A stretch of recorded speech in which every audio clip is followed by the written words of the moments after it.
Can you hear me now? We are gathered for a special town meeting. Provision to a warrant issued on the 18th day of October 2013 by the Selectmen. Has the town been warned of the business before it? Will the clerk please read the return of service? Do you have them?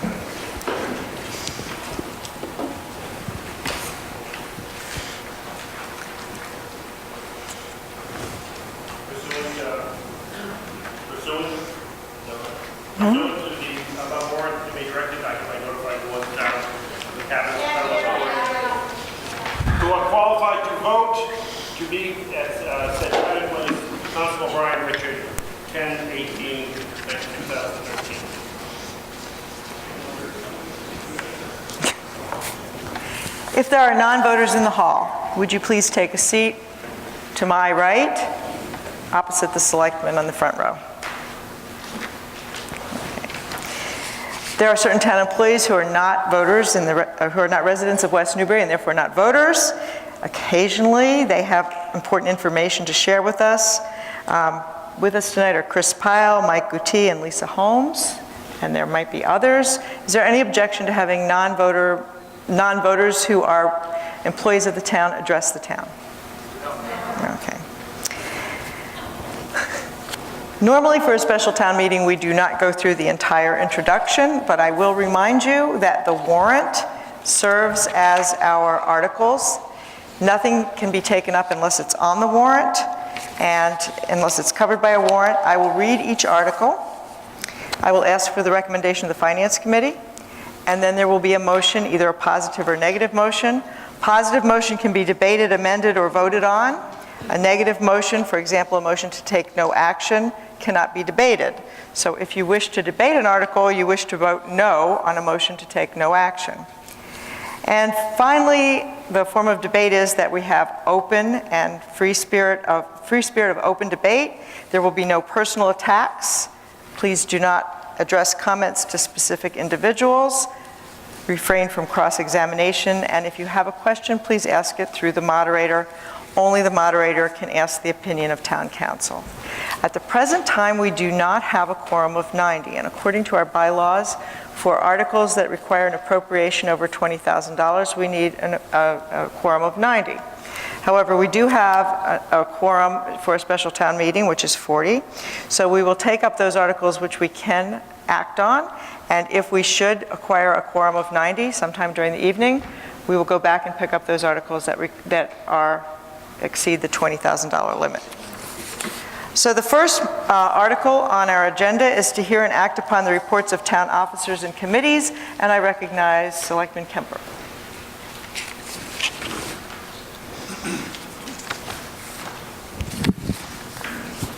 Thank you. I wanted to stand to do this because the person who I am doing this for deserves me to stand and not just sit down here and read a piece of paper.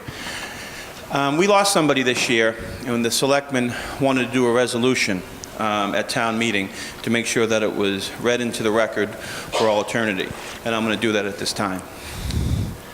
Whereas since the citizens of West Newbury were last assembled in town meeting, death has removed from our midst Citizen of the Year, Susan Poor Follansby.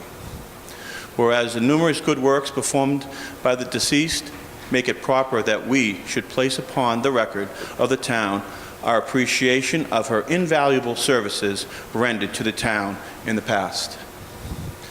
Therefore, be it resolved that we deplore the loss of Susan Poor Follansby, ever mindful of her good and faithful contributions to the town.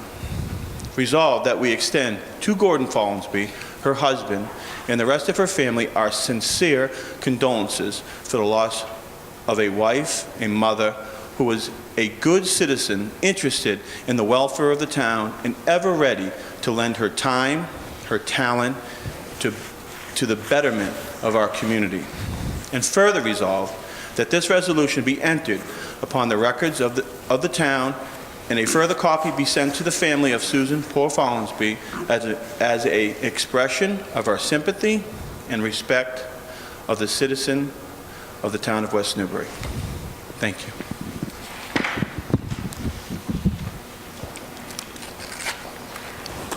Mr. Archibald, report from the Finance Committee.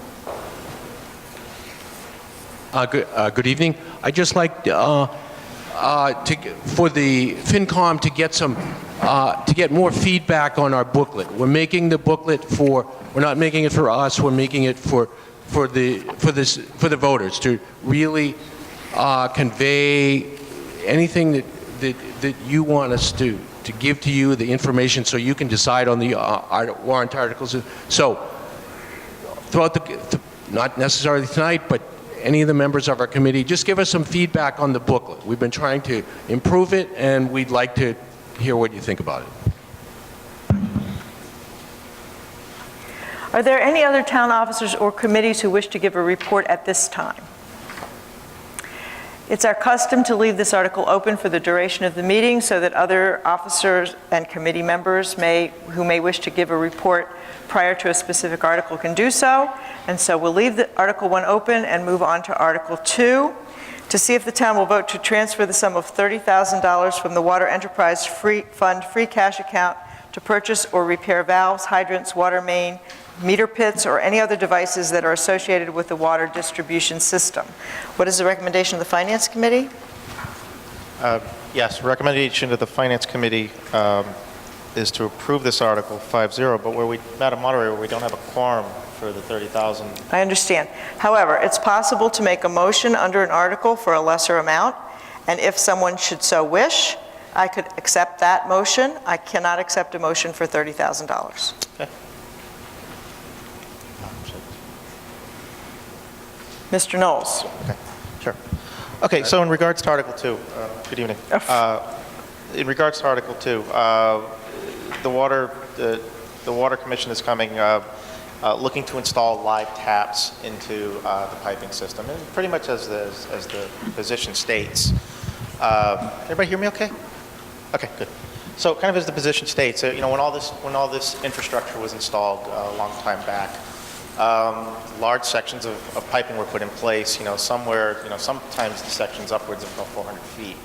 And back at a time when the town was more agricultural and farming. Now the residential is far more densely populated. And it makes for a bit of troubleshooting issues when there's problems in the water. I mean, large sections of piping need to be shut down. So for relatively short money, you know, live taps can be put into place. Another problem also when talking to the Water Commission is the leakage aspect of it, where we're losing a fair share of water. I think the percentage was approximately 17%. I think that was right from the position. And by having these live taps, we'll be able to isolate and help troubleshoot these problems and fix them in a more expedient fashion to do so. So, not much more I can really add to that unless anybody's got any questions, perhaps.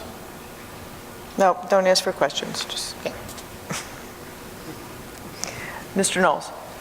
Madam Moderator, I move to appropriate by transfer from the Water Enterprise free cash account the sum of $20,000 to purchase or repair valves, hydrants, water main, meter pits, or other devices associated with the water distribution system. Second. Before I ask for discussion, let me just clarify, because we do not have the quorum of 90 that's required to act on an article that asks for over $20,000. Under this particular article, the motion, which is what we vote on, was to appropriate $20,000, which is within the purview of a quorum of only 40. So we can act on the motion to appropriate or to transfer $20,000 at this time. So is there any further discussion? If not, all those in favor, please raise your cards. All those opposed, please raise your cards.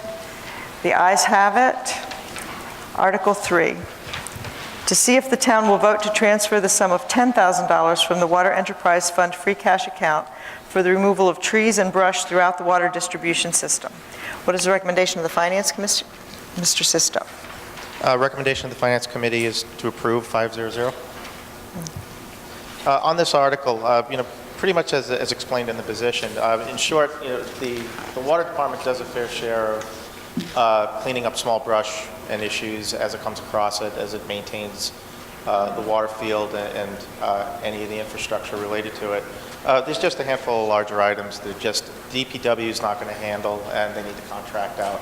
The one thing that was a little maybe unclear in the position that I just want to make clear is, the 10,000 is kind of an aggregate that's kind of built up over a few years. This isn't like a one-off, one-year thing. And we're going to be seeing, it's unlikely we're going to be seeing another item, related to this, let's say next year. So, this should be covering a couple of years' worth. So besides handling some of the items currently that are out there, it's also to also have some in reserve as well for future items. Mr. Knowles? I move to appropriate by transfer from the Water Enterprise Free Cash account the sum of $10,000 for the removal of trees, brush throughout the water distribution system. Is there any discussion? Not all those. Sorry about all those in favor, please raise your cards. All those opposed, please raise your cards. Unanimous. Article 4, to see if the town will vote to transfer from available funds the sum of $42 to pay an outstanding bill from a prior year's expenditure to Northeast Radiology for a medical exam for a police officer. What is the recommendation of the Finance Committee? Mrs. Gadd.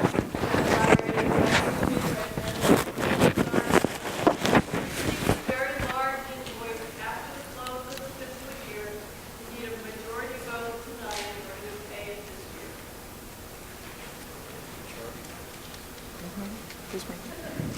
Mr. Kemper. Madam Moderator, I move to appropriate by transfer from free cash the sum of $42 to pay an outstanding bill from a prior year. Before I ask for discussion, I will explain. If there's a bill from a prior year, it is often the case that we have to have a 9/10 vote, but in this particular case, the money had been appropriated in a timely fashion in order to pay the bill in the appropriate fiscal year, but the bill did not come on time, so the money was actually in the account. So at this point, it only requires a majority vote. The 9/10 rule is if there is a bill that comes in after the appropriations are closed and we have not appropriated the money. So this requires only a simple majority. All those in favor? Oh, sorry. Is there any discussion? All those in favor, please raise your cards.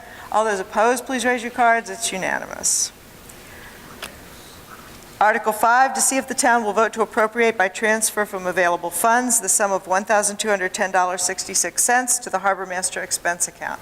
What is the recommendation of the Finance Committee? Mrs. Beach. Madam Moderator, the Finance Committee recommends approval of this article. This is one that we see every fall as well. Nobody can hear you.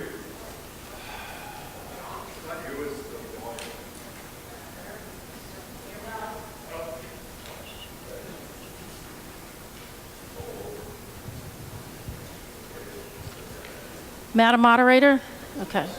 Sorry about that. Finance Committee recommends approval of this article. It's one that we see every fall where by Massachusetts general state law, 50% of all the money from the boat excise tax that is collected needs to be put back into the Harbor Master Funds account to handle for gas, marine-related expenses. So the $1,210.66 that we're voting on tonight, it represents 50% of those fees that were collected this year.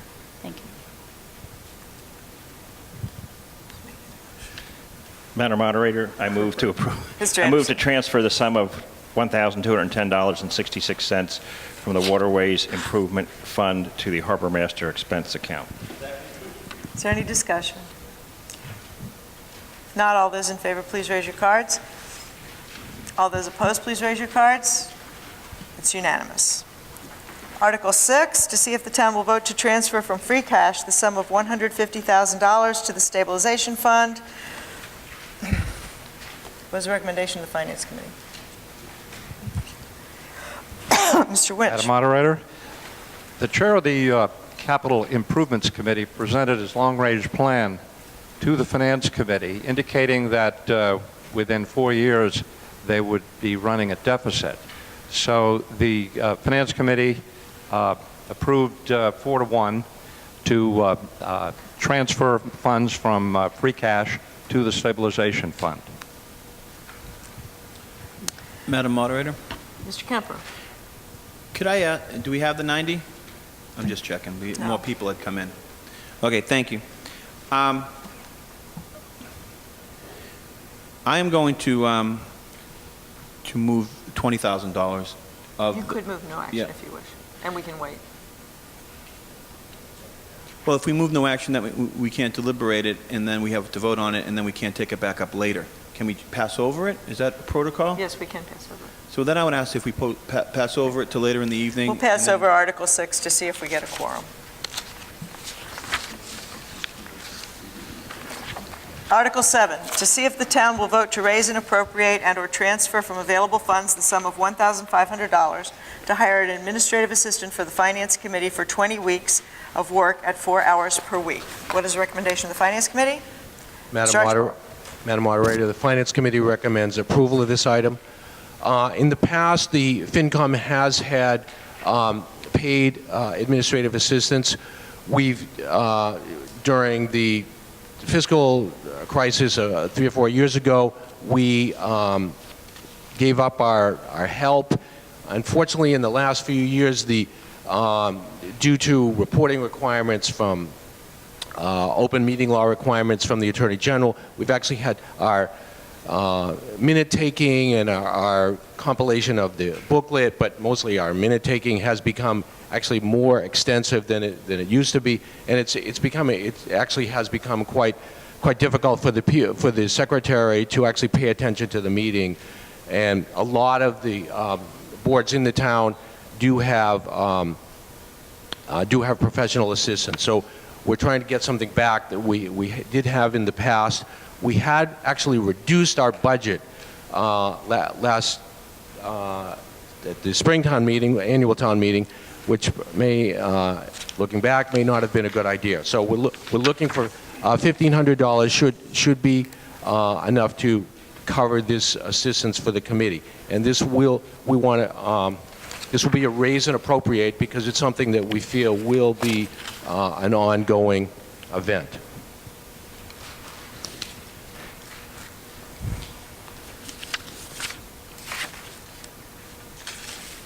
You can make the motion. Mr. Archibald? Madam Moderator, I move to raise and appropriate the sum of $1,500 to the Finance Committee's expenses account to hire a part-time administrative assistant for the Finance Committee. Is there any discussion?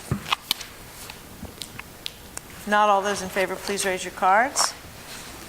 All those opposed, please raise your cards. It's unanimous.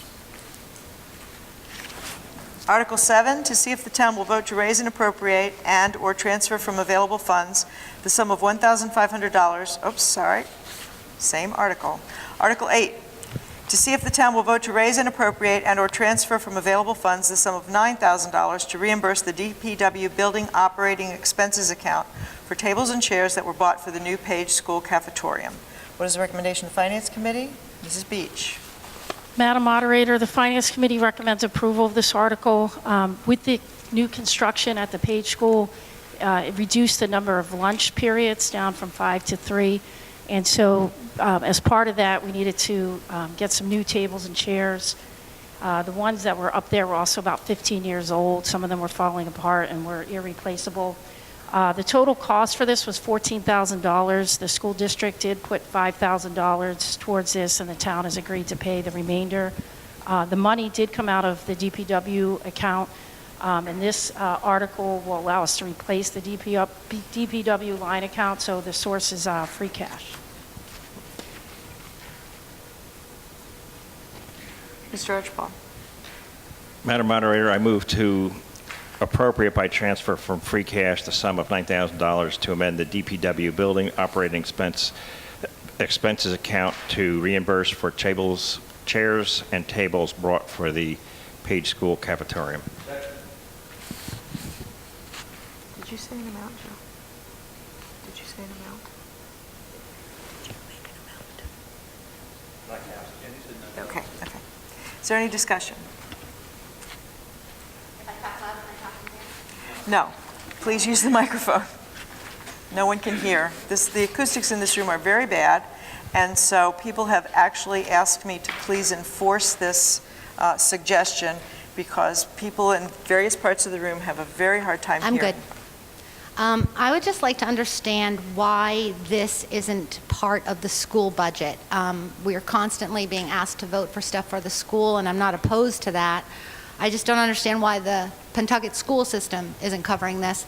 And then I also want to understand why the school system is taking, what did you say, it was originally 14,000, and we're taking 9,000, and they're taking 5. I just don't understand how it's broken down or why.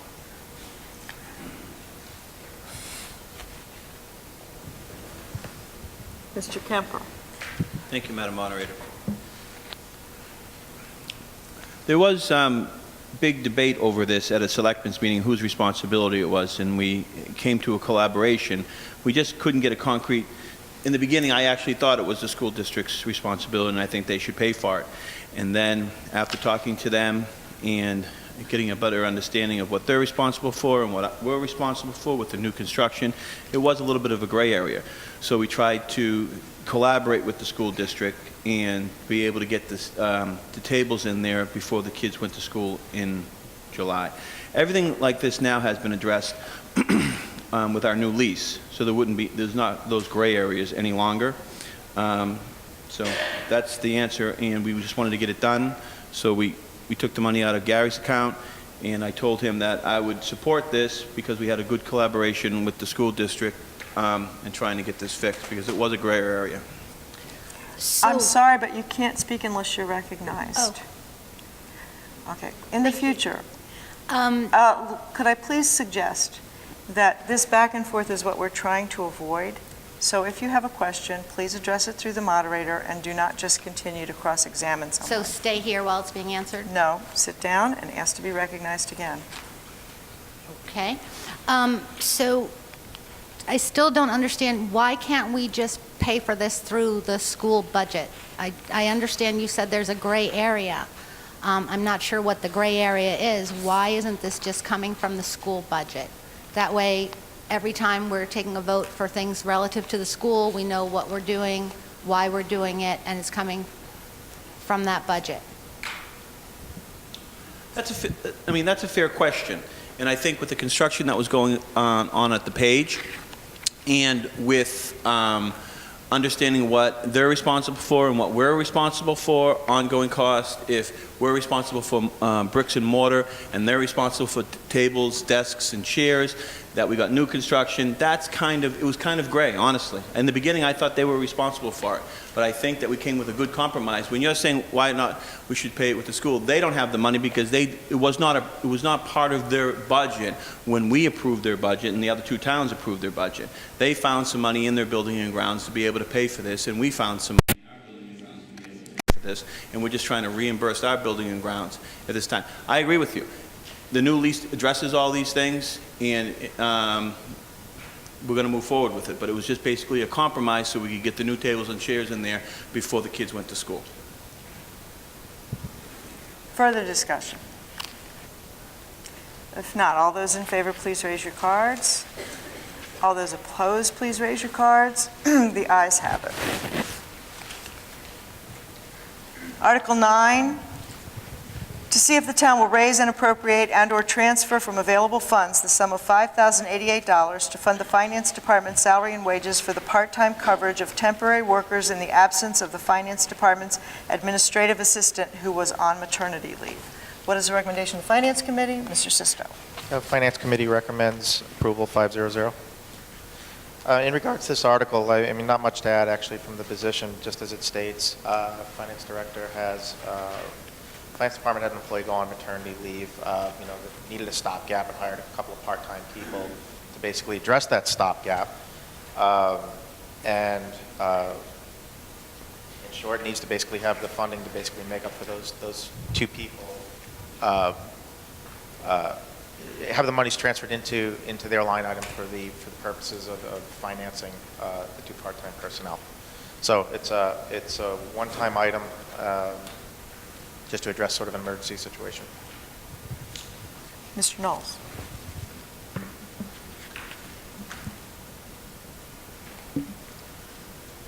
I move to appropriate by transfer from free cash the sum of $5,088 to be added to the Finance Department's salary and wage expenses account.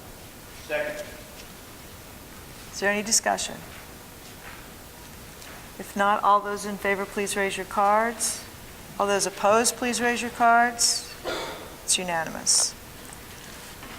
Article 10, to see if the town will raise and appropriate and/or transfer from available funds the sum of $465.63 to fund the fiscal year 2012 9/11 training grant account. What is the recommendation of the Finance Committee? Mr. Carroll. Mr. Winch. Mr. Carroll Winch. That's correct. Madam Moderator, the Finance Committee voted to reimburse the training grant account by the shortfall created when the state defaulted on their promise to fund the entire amount. Madam Moderator, Mr. Kemper. I move to appropriate by transfer from free cash the sum of $465.63 to fund a deficit from the state for a FY 2012 911 training grant. Discussion.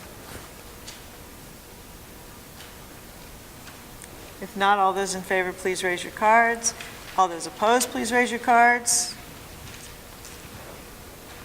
I think it's unanimous. Is there an opposition? No. Okay.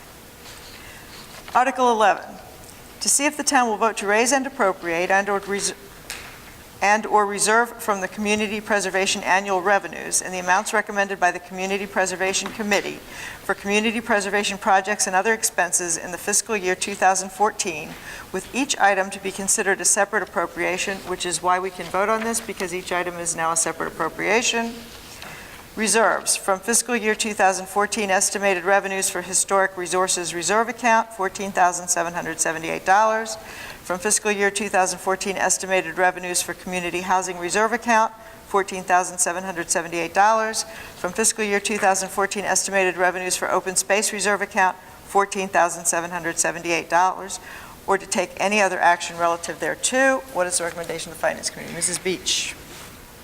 Madam Moderator, the Finance Committee recommends approval of this article. Again, this is an annual request where we are required to allocate 10% of the taxes that are taken in for the CPA funds every year into the 3 different categories, and this article represents that allocation. Mrs. Weil. Madam Moderator, I move to transfer from the Community Preservation Unreserved Fund balance $14,778 to the Historic Preservation Reserved Account, $14,778 to the Community Housed Reserved Account, and $14,778 to the Open Space Reserved Account. Second. Is there any discussion?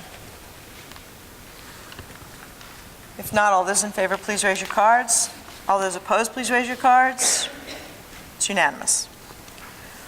Article 12, to see if the town will vote to raise and appropriate and/or transfer from available funds the sum of $8,799.64 to fund GAR library salaries and wages for additional funds to help cover vacations, sick time, and time to complete tasks. What is the recommendation of the Finance Committee?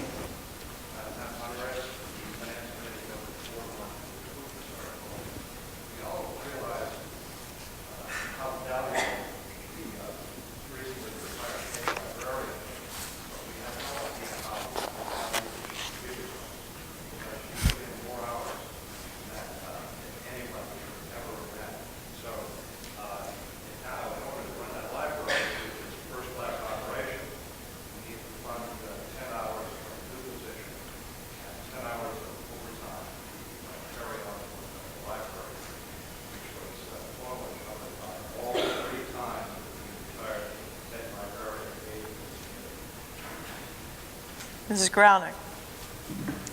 I move to appropriate by transfer from free cash the sum of $8,799.64 to amend the salary and wage account for additional hourly wages for the GAR library staff. Second. Is there any discussion? Not, Mrs. Grownick. I can answer any questions. Is there any discussion? Not all those in favor, please raise your cards. All those opposed, please raise your cards. The ayes have it. I have been informed that we now have a quorum of 90. And so I would recommend that we return to Article 6, which we passed over. Madam Moderator, I Mr. move Kemper. to transfer the sum of $150,000 from free cash to the stabilization fund. What is the recommendation of the Finance Committee? You already gave your recommendation. Is there any discussion? Mrs. Devine.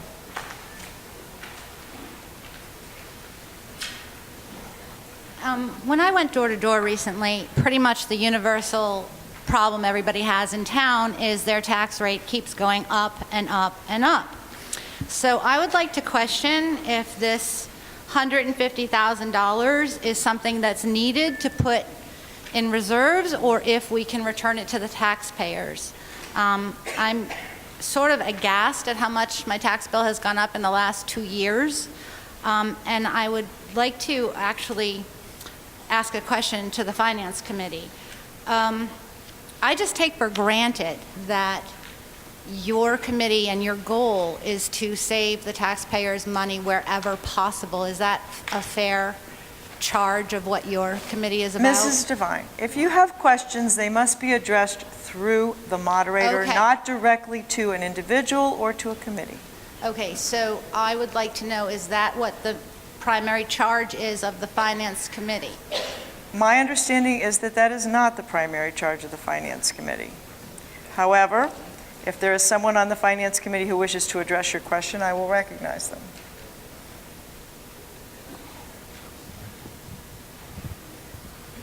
Mr. Archibald.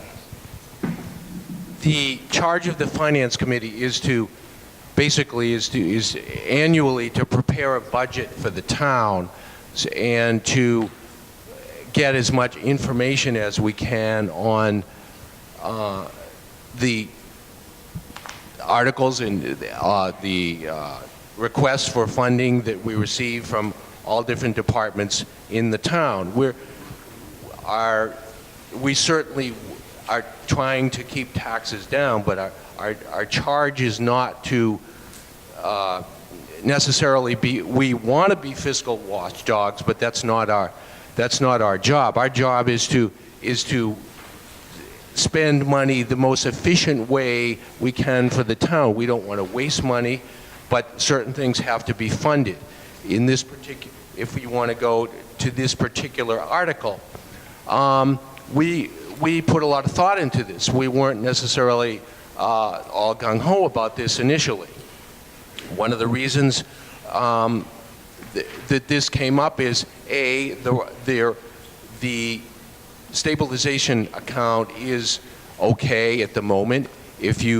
Stabilization account is like basically like paying a mortgage, and there's throughout the years, some years we're going to be the expenses are going to go up, some years the expenses are going to go down, but we're trying to put in enough so at least through the 5 years we'll end up not in a deficit. And we've had some trouble. If you remember, we bought a very large fire engine. The fire engine was not really on the stabilization account accurately. Let's call it that. We spent well over $700,000 for that truck. Well, on the stabilization account, it was down there in the past, I believe, for something like $35,000. So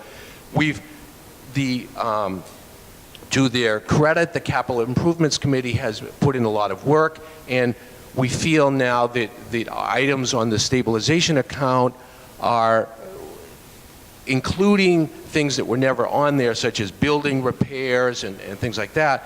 This is capital expenditures that the town will need, and now not totally, but way more accurately reflect the future capital spending needs of the town. So, what's this $150,000? This is kind of a complicated story, but some money came in that previously had been held in escrow that we hadn't really been expecting, that was unspent money that was collected from the Children's Castle. That part of this money was money from that. So in other words, all of this money that say theoretically could be given back to the taxpayers, it is not all tax money that was collected and then unspent. Some of this comes from grant money, some of this comes from money that was, it's just in the whole pot of free cash, essentially. So, and because sort of there was this, you might say, windfall, partly due to money from the Children's Castle rent that's been collected over several years in the past, we felt that it was legitimate to fund the stabilization account to get that so that it's going to be fully funded at least for the next 5 years. So that's where we're coming from. In terms of the charge of the Finance Committee, believe me, we try to scrutinize things very carefully. One thing that I think doesn't always come clear is we vote yes on a lot of these articles, but a lot of the articles that, a lot of things that come up that get panned, they sort of don't even make the top 40. They don't even get any airplay. So articles that, requests for funding that a department knows after talking to us that it just ain't going anywhere, at least with the FinCom or with the selectmen, doesn't even come to town meeting. So the ones that come to get to town meeting have at least passed some muster and some amount of scrutiny. So we're trying not to give the ones that are completely ridiculous. These ones, we think at least have some validity. You don't have to pay any attention to what we're saying. I wouldn't listen to me either, but at least we have heard what other people have to say about it, and we've given it some thought. Madam Moderator? Mr. Kemper. Hi. Just if you go in front of your, if everybody, I think this is actually a good question so we understand this. Mrs. Devine, would you take your seat, please? If you go in the front of your FinCom book, the only articles, there's only 3 articles in there that are going to affect your tax rate. It's Article 7, which is going to increase your tax rate by $1. It's Article 13, which is going to increase your tax rate by 17 cents. And it's Article 20, which is going to decrease your tax rate by 42.25. So if you vote affirmative for all these things tonight, your tax rate per thousand is going to go down roughly a little bit under, like $40. What you're seeing is they kind of gave you a lot of information just so you understand it, but that $150,000 is coming from free cash. That is not. I think there's been a concerted effort by the Board of Selectmen. We have certified $1.4 million of free cash. So we felt, or at least I felt, and I think some other board members felt, I think Joe can speak for himself, that might be a little bit too high. That's excess money that's left over in different accounts at the end of the year. That's the almost $300,000 worth of rent that we had from the Page School. So it's important to understand that only those 3 articles are going to affect the tax rate. The rest of this stuff is coming from free cash or the Water Enterprise Fund and...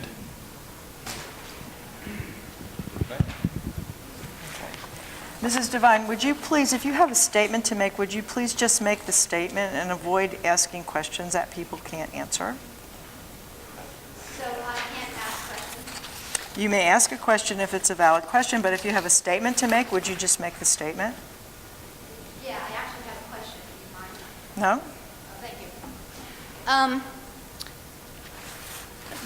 Thank you. Moderator, did Mr. Kemper just say that we have $1.4 million in free cash? Is that correct? 1.7. 1.7? If you took the 1.7 million in free cash and added it to what we have in the CPA, which is a fund that we can pay for a lot of things with, what percentage would these two line items be of our whole budget? Mr. Kemper, do you have that information on the top of your head?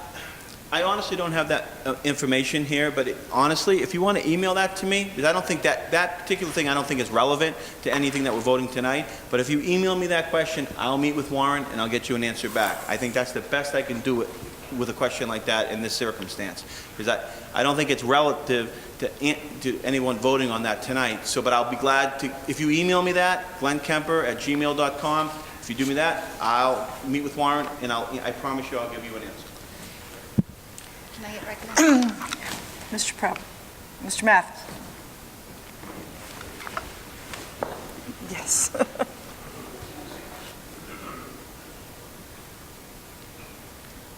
Madam Moderator, my name is Dick Preble, and I'm chairman of the Capital Improvement Committee. This article was put in here as we develop our plan for the next 20 years, and the stabilization fund, in fact, has been going on for over 30 years at this point and has worked very well. We put together a plan on what our expenditures plan to be for the next 10, 15, 20 years as best as we can.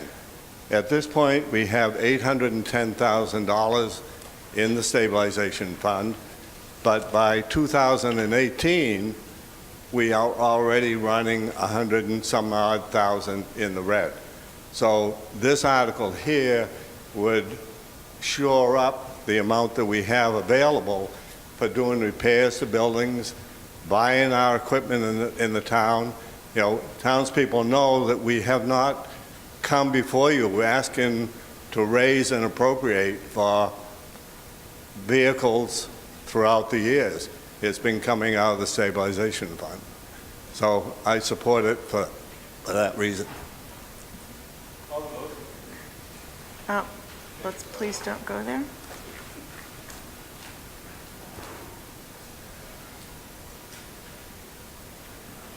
My name is Richard Mandeville. I live at 2 Ridgeway Circle, and I simply ask a question about, I don't like a 2/3 majority.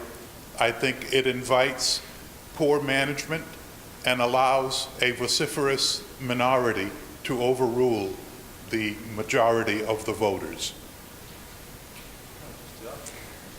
That's all. The 2/3 vote, unfortunately or fortunately, is not one of our bylaws. It is a state law. That's okay. That appropriations to or from the stabilization. State law. Okay. So noted. That's what's wrong with the U.S. Senate. So noted. Is there further discussion? Mrs. Beach. Well, I will recognize you, and I did not see your hand. I'm sorry. I just wanted to make a comment on this. You know, as a committee, we really deliberated this. I can tell you that I wasn't sure which way to go at first, because I do believe that the stabilization fund is very important. And even though 2018 seems a little far away, we know what's going to happen between now and now. And I'm all for saving taxes now, even if it's a little bit. So once we knew that we were getting extra money to free cash, then I was able to behind this article, because you are putting away for all these big expenses that are coming, so we are saving, and it isn't costing us more money from our taxes. It's really just a transfer from one account to the other. That's the way.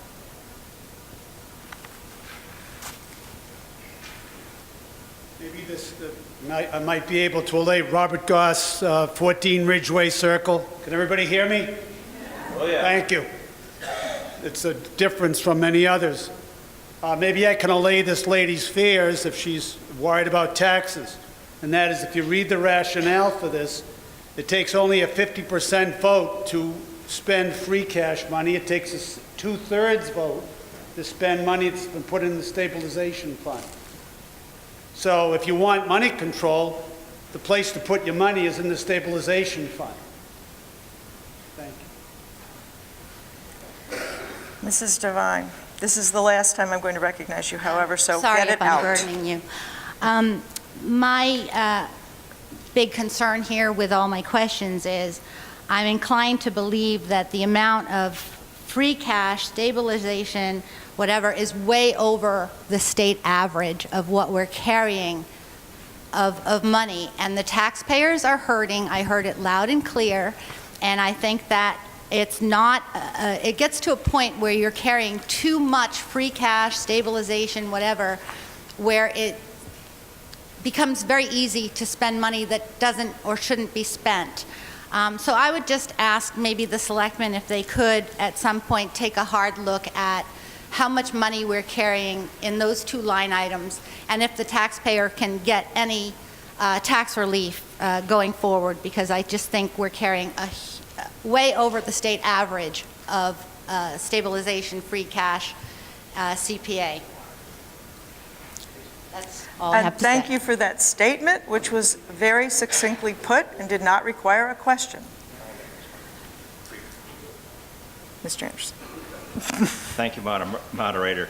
Just to inform everybody, I mean, I would agree with her comment about the stabilization fund, and I think we're, not the stability, excuse me, free cash, and I think we're making a concerted effort to not have $1.7 million in free cash, but I would also say the stabilization fund is underfunded. It is under the percentages that we want to be, and that's also an effort that we need to make. And one last comment on the tax increases. The tax rate, because that was your initial question, has not been set next year, but I'm going to go out on a little bit of a limb here and say you're probably going to see one of the smallest tax increases from a percentage basis that you've seen in recent history, and there also is a possibility it could be a decline. Possibility. Further discussion. Does everyone understand the difference between free cash and stabilization? Okay.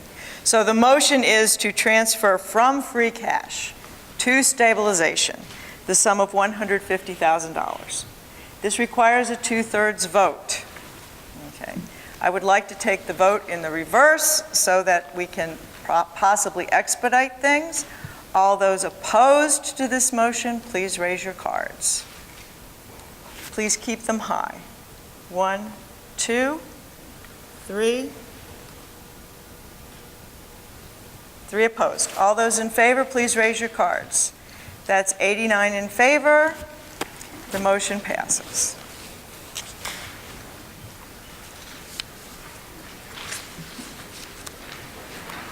We'll now commence, take up the articles in order, starting with Article 13.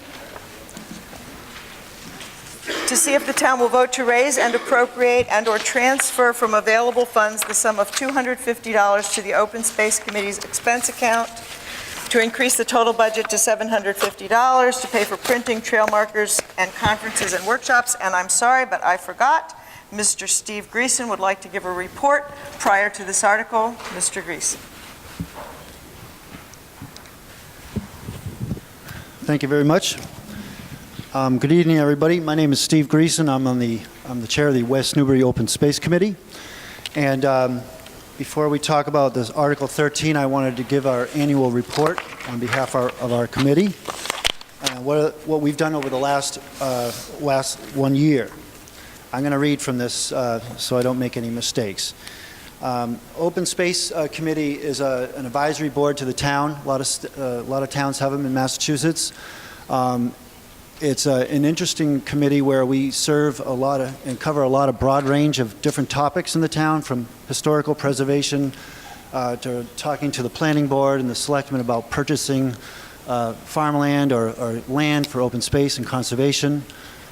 We are very active with our community outreach programs with exhibits at the West Newbury Library throughout the year, showcasing trails, and we do trail-sponsored trail hikes. We are very active with putting new trail networks in on existing parcels of land. In this past year, we were very busy, which is why Article 13 is coming up. Putting markers and trails and maps on the Dunn Field, which is a large 70-acre piece of land that the town owned about 10, 12 years ago. We've put, at no cost to the town, a big boardwalk in that gets to Dunn Field that also connects to Ocean Meadow development. We put a new trail system in on the Artichoke Reservoir, the upper Artichoke, and just had a trail hike there this past fall. It's called the Withers Conservation Area. So we like to utilize a lot of the unused places in this town. The town owns a lot of land for such a small town for passive recreational use. Last year in spring, we got the town, everyone voted in favor of using $40,000 and change to build 3 more bridges down below the Page School. These are similar to the Ocean Meadow Boardwalk. Those are currently in the permitting process, so things are moving quickly, or slowly, I guess, with that, but it will then go out to bid to get built, and with any luck, by springtime, those bridges down in the Page area will be built. And I'll end it with some recent developments of a new project with the Ferry Lane or Ferry Landing Park. This is the intersection where the Rocks Village Bridge is, where the State Fish and Game would like to put a new boat launch and parking facility there. Our attitude is, let's get all the facts done first. This is going in slow steps. We're doing all our due diligence, contacting, reaching out to various organizations in town. You saw some of the people outside passing out some literature, mostly from abutters. We want to get their concerns addressed and feedback. Everybody can be involved in this project. This is it's going to take the state a couple of years to complete, so there's lots of time to do it.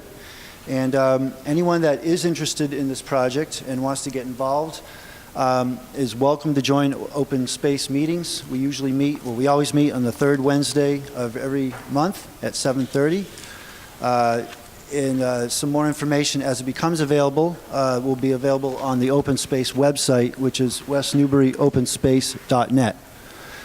Again, my name is Steve Greason. If anyone has questions about Ferry Landing, you're welcome to call me or email me from the site. My number is 978-518-1078. That's my report. Thank you. Having read the article, I will ask for the recommendation of the Finance Committee. Mr. Sisto. Finance Committee recommends to approve that 500. Well, I can't really follow up that. I can't follow up that send up by Steve.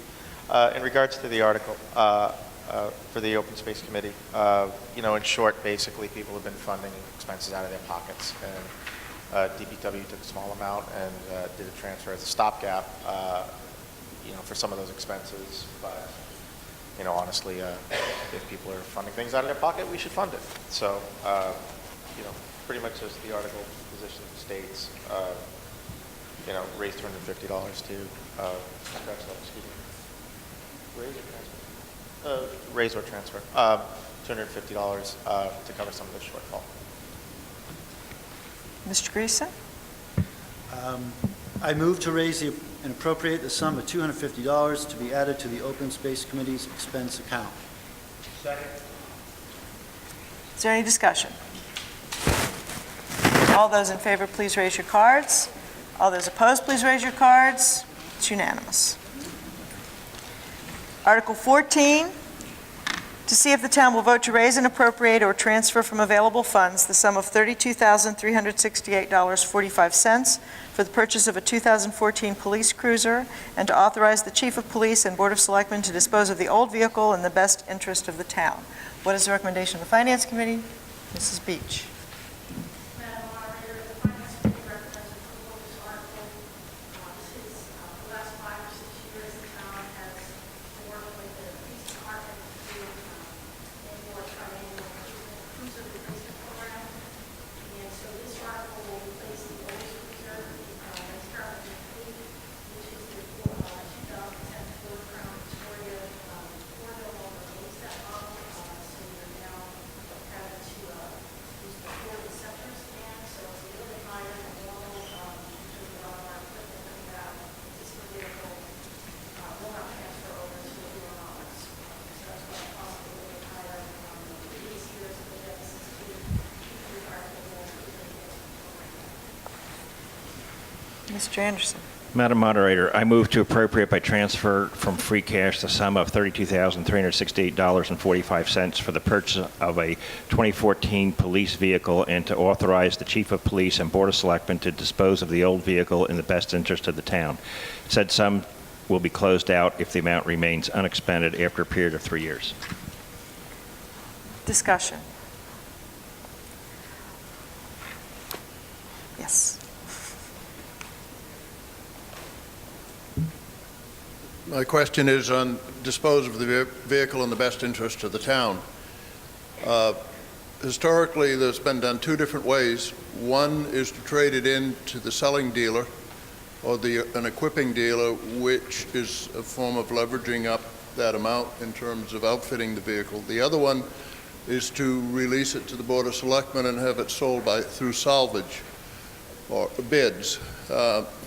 There's been any number of cases where that has been in the broader general interest of the town to be the most cost-effective, because you can get more money back into the general fund that way, as opposed to leveraging it within the purchase agreement. So I'd like to know if any of the Selectmen or Finance Committee have any thoughts on that topic. First of all, I will say this, that the day-to-day business of the Board of Selectmen and other town offices do not come up on the warrant for town meeting, because town meeting is the legislative branch of the government, and we appropriate. And we do not micromanage the executive offices of town government. So that particular concern, while valid and useful, might best be brought up at a selectmen's meeting or some other venue where people were seeking to have input into the job of the selectmen. We, in fact, do not vote on exactly how the selectmen will decide to dispose of the vehicle in the best interest of the town. However, if any of the selectmen or the Finance Committee wish to address your question, I will entertain the answer. No? No? Afraid there's no answer to your question. I mean, I could ask the Chief of Police how much the total vehicle cost is. I don't know, without credit. It's really not necessary, so. Is there further discussion? Madam Moderator, is it possible to hear from the dissenting member of the Finance Committee as to why they dissented? Mr. Sisto? Yes. Sure. Can you hear me okay? Where to begin? I would have liked a couple of things I would like to see. I would like to see this broken up into a couple of different articles, one separate. Can you hear me? Okay, sorry. A couple of things. I mean, I would have liked to have seen this broken up into a couple of different articles, one separate for the outboard equipment and the extra electronic equipment and hardware that the cruiser would need, separate from the cruiser itself. To the gentleman's mention a moment ago about the salvage, it is my understanding that the trade-in value on that vehicle is going to come in at around $1,000. That seems awfully low. I would like to see that go back to the taxpayers, or at least have the taxpayers have the opportunity, of purchasing that vehicle. And then as such, have it handled as such. The underlying rationale of the idling vehicle causing more wear than a running vehicle, I have a hard time getting my head around that, honestly, and I've tried seeing the other side of that. A vehicle of 2010 with 103,000 miles on it looked nice in front of my house. I have a very difficult time with this article on a lot of fronts, and I mean, there's more points, but that sums it up in short.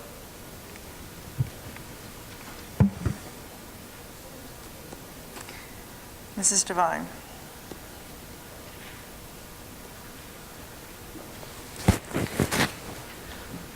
If any of the assumptions I'm making are incorrect, I'm totally willing to stand corrected. Every year, the town is asked to buy a new police cruiser. Every year, the town votes for a new police cruiser. if I'm not mistaken, we have three marked, one pickup truck. So we have 4 vehicles, and at any given time, we only have 2 officers to drive those vehicles. If that assumption's wrong, please correct me. I always drive by the police station and see cruisers just sitting there all day long. That's number 1. Number 2 is,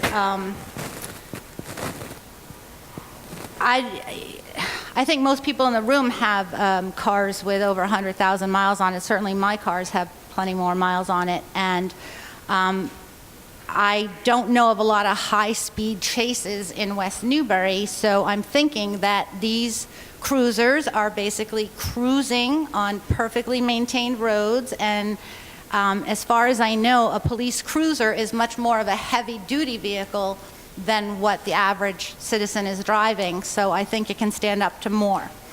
And then again, if any of my assumptions are incorrect, please correct me. When we gave this current police chief her contract, we did in the first contract give her a take-home car. And she got a brand-new car, which is a police cruiser. And when we renewed that contract, we no longer continued to carry that car. Her commute is 5 to 10 minutes from across the bridge. That's what she uses her car for. I think that what we should do is we should take that cruiser that has probably, I would love to know the mileage, I'm guessing it's under 30,000 miles. Take that cruiser, which is a police car, and maybe the one that we're trying to retire, give it a paint job, let her commute back and forth for that. We have had a precedent in this town where the DPW director turned in his town car and just asked for a stipend.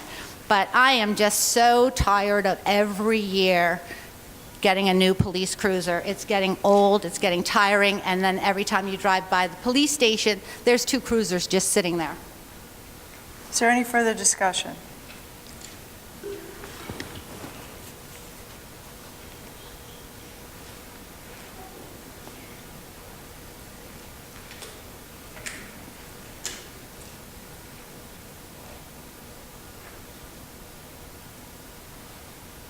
Hi, I just had a question about the items that are not transferable to the new cruiser. It says that you're going to put the vehicle in the best interest of the town. You're going to let the chief do that. But what about the equipment that isn't going to be transferable? You didn't say anything about that. And as a person in West Newbury, I'd like to know what items are transferable and what are not to the new cruiser. Thank you.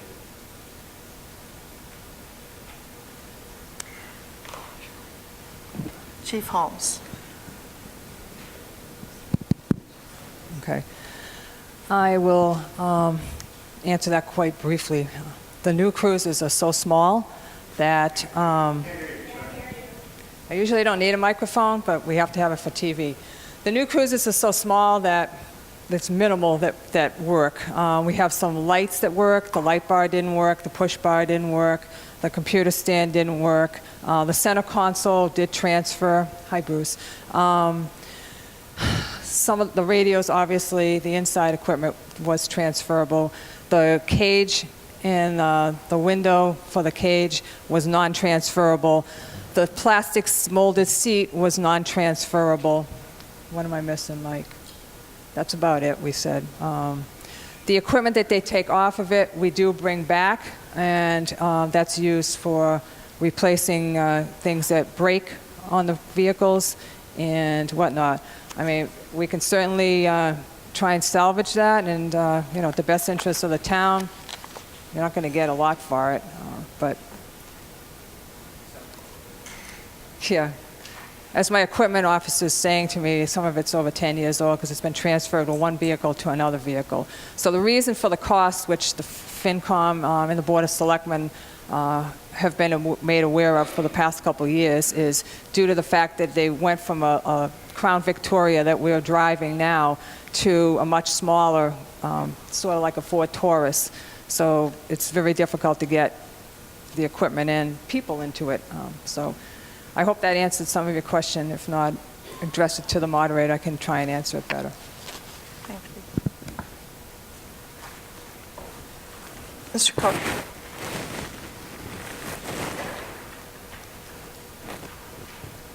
As a member of the Energy Committee, I guess there's a consideration that nobody's mentioned, which is fuel mileage. And there's a pretty safe bet, and certainly Chief Holmes could probably be a little bit more definitive than I can, but there's probably a significant difference in fuel mileage between the current Crown Victoria and the replacement vehicle that's being proposed and being voted on. So I would see that as an advantage. Further discussion?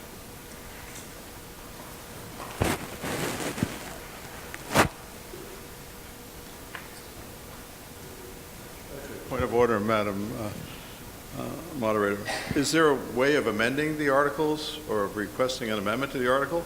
You can move to make an amendment if you so wish. I move the article be amended to say, to dispose of the vehicle in the best financial interest of the town, rather than the best interest of the town. Is there a second? Second. Discussion is now on the motion to amend, and once we have discussed and voted on the motion to amend, we will return to the main motion on the floor. So the discussion is on the motion to amend to insert the word financial before the word interest. Discussion. If not, all those in favor of the amendment, please raise your cards. All those opposed, please raise your cards. The amendment passes. And the motion on the floor is now to see if the town will vote to raise and appropriate or transfer from available funds the sum of $32,368.45 for the purchase of a 2014 police cruiser, and to authorize the Chief of Police and Board of Selectmen to dispose of the old vehicle in the best financial interest of the town. Is there discussion on the main motion? If not, all those in favor, please raise your cards. All those opposed, please raise your cards. The ayes have it. Motion passes as amended.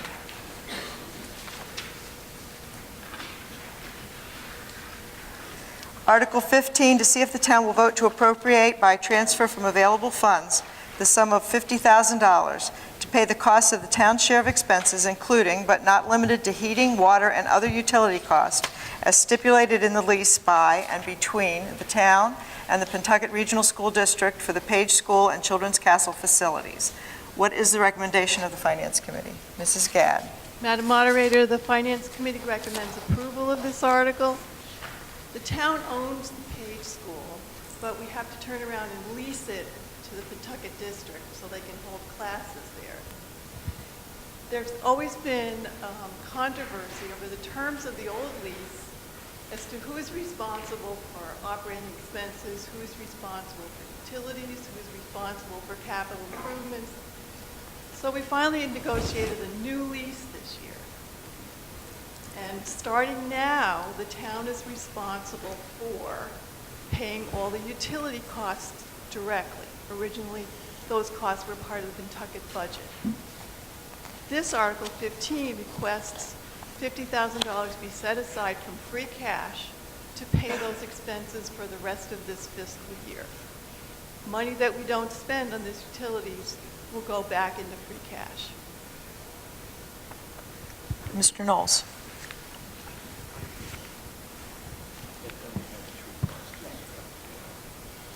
I move to appropriate by transfer from free cash the sum of $50,000 to pay the cost of the town share of utility and other expenses required by the lease by and between Pentucket Regional School District and the town of West Newbury for the Children's Castle facilities.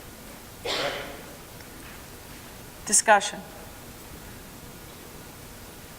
If not, all those in favor, please raise your cards. All those opposed, please raise your cards.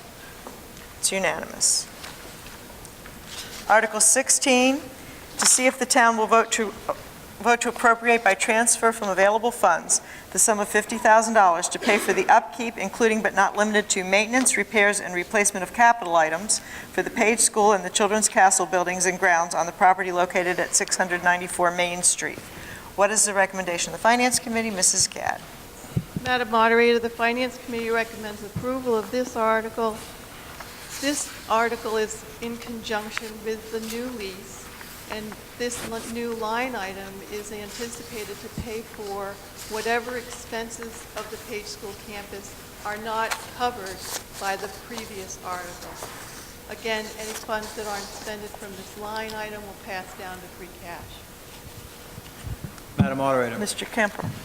I move to appropriate by transfer from free cash the sum of $50,000 to pay the cost of the upkeep for the Page School and Children's Castle building and grounds.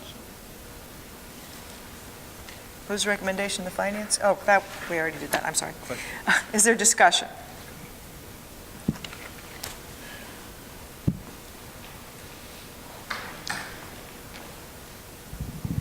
For those of us not familiar with the new lease, could you guys just explain whether we came out on the better end of the stick? We just appropriated $100,000 to pick up things that apparently were covered by the district before.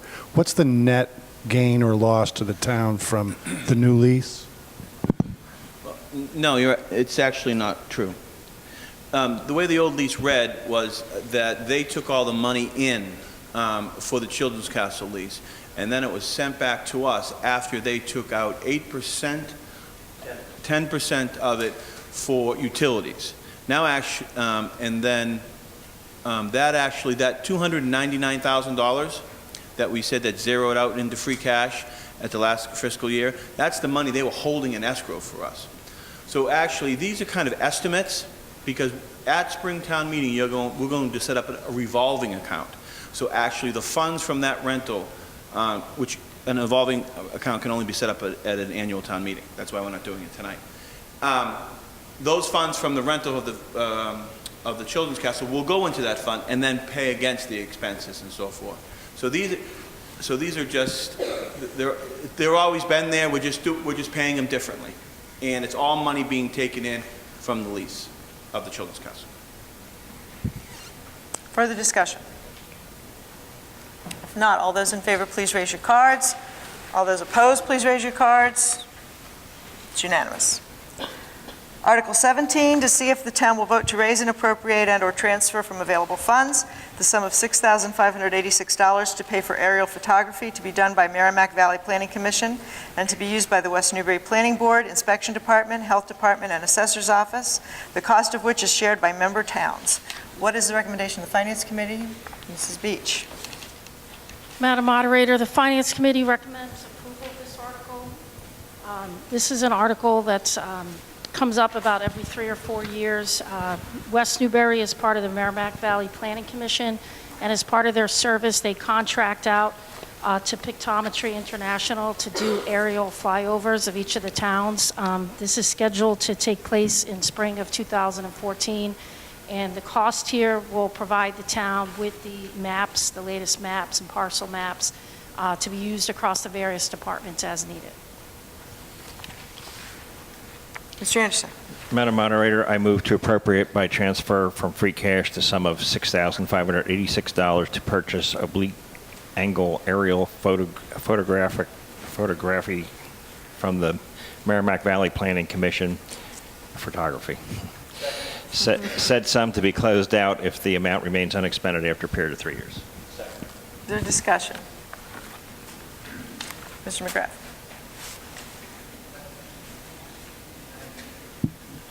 Will the product of this work fall into public records such that citizens can avail themselves of it in the proper procedure?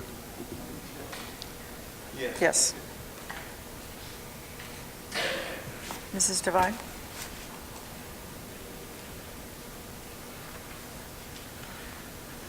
We just don't need this anymore. When I first moved here, you couldn't get aerial photos, and since then, I know Google's come online. I know sometimes they've been slow on updating, but they are progressively updating more aggressively as every month goes by, and you can go all over Google and look right into people's backyards if that's what the town is interested in doing with this, but you can't really compete with what's going on with Google. We just don't need the service anymore. Mr. Kemper. That was actually part of my discussion, actually. That was actually part of the discussion when we all voted for this. And if you go on Google right now, I still have a trampoline in my backyard. I haven't had a trampoline in my backyard for 5 years. So that might be the case, Christie, in the future, but at this particular time, for our employees to be able to do their job effectively, we do still need this at this time. Any further discussion? If not, all those in favor, please raise your cards. All those opposed, please raise your cards. And the ayes have it.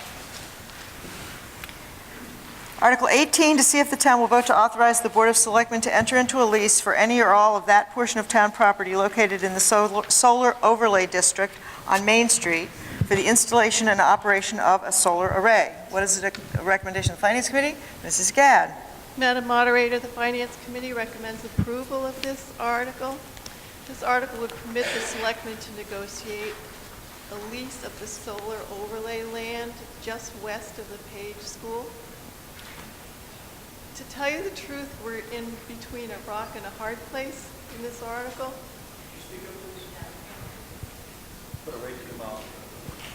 Talk right into it. We are not going to be able to find out if our solar overlay district is viable unless we permit the selectmen to go ahead and negotiate for a lease. So this is very complicated stuff, and we in the Finance Committee were kind of worried that the Board of Selectmen might not get it all right, but they shared with us the request for the RFQ that had been drafted by the consultants that they hired. And I had a chance to skim through it, and it's pretty detailed stuff.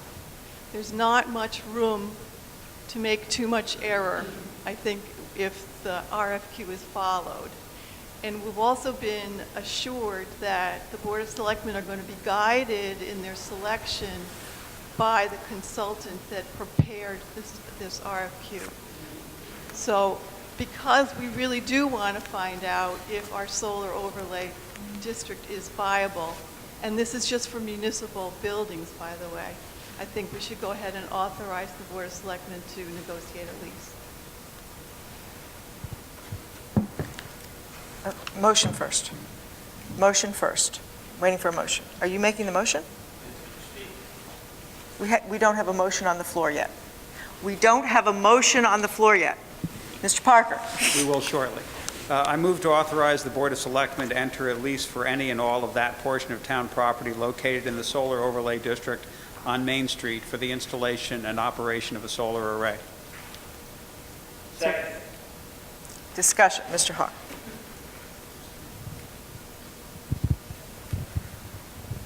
I applaud the Energy Committee for the work that they've done in promoting solar processes.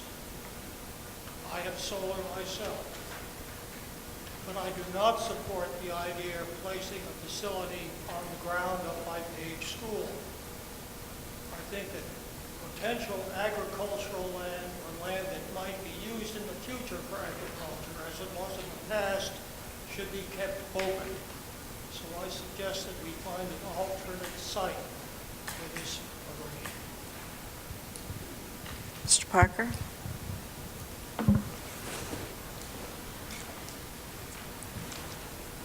When we originally started to look around town at municipal land that might be used, one of the considerations was agricultural land, trying to avoid taking agricultural land or potential agricultural land out of that use.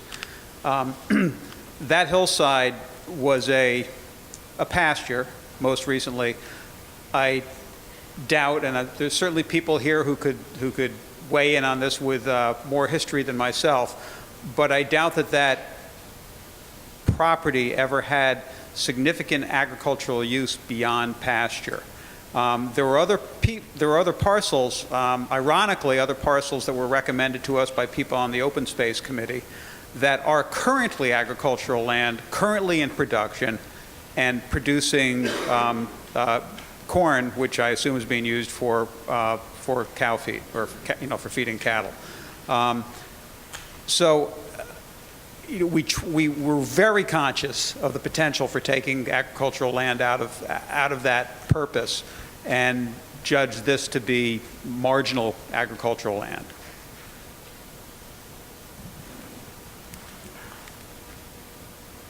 Mr. McGrath. Very much the same sentiment as Peter is, and I do understand that Rick's crew is responsible in assessing that. I'd like to get a sense, if we could, of the revenue that is that will be potentially generated by this, and maybe then further get into the discussion of the relative values of whatever that revenue number comes to us, and what we're losing.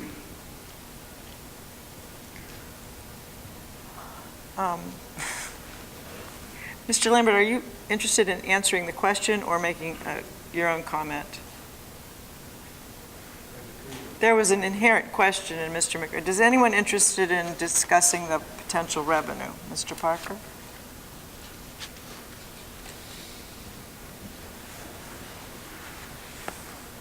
Until there's a contract and the contract has been executed, nobody can give you a real number. But there are at least three parts to the income stream that the town would derive from executing a lease and having a solar array or a solar production facility built on that hillside. The first, there would be reduced cost for the power that was generated as opposed to what you would pay the utility. Because the municipality can do what's called aggregation of all of its electric accounts, we would not only be able to purchase the energy itself at a lower cost, but we would be able to avoid the transmission and the distribution costs that all of us see on our utility bills. That's the first part of it. Secondly, the system would be private property, and it would be taxable as private property. The convention that has been developing as more and more solar development is done is that instead of trying to assess the taxable value, because of variable depreciation, and there are just a lot of question marks about how you depreciate that type of equipment, because of that uncertainty, more typically what's done now is that a community will negotiate what's called a pilot, which is a payment in lieu of taxes agreement. So there would be a stable amount that would come to the community every single year, the same amount every year for the duration of a lease. And then the third income stream would be from what are called SRECs, or Solar Renewable Energy Credits. And the entity that would, or the business that would build the solar array itself could not take advantage of those, but the community, the municipality could, and there's financial value to those. Again, it's impossible to say what the number might be, the aggregate number. It might be $20,000, it might be $50,000. I don't know, and anybody who told you they could say that for sure would not be telling you the full truth. Mr. Fogel?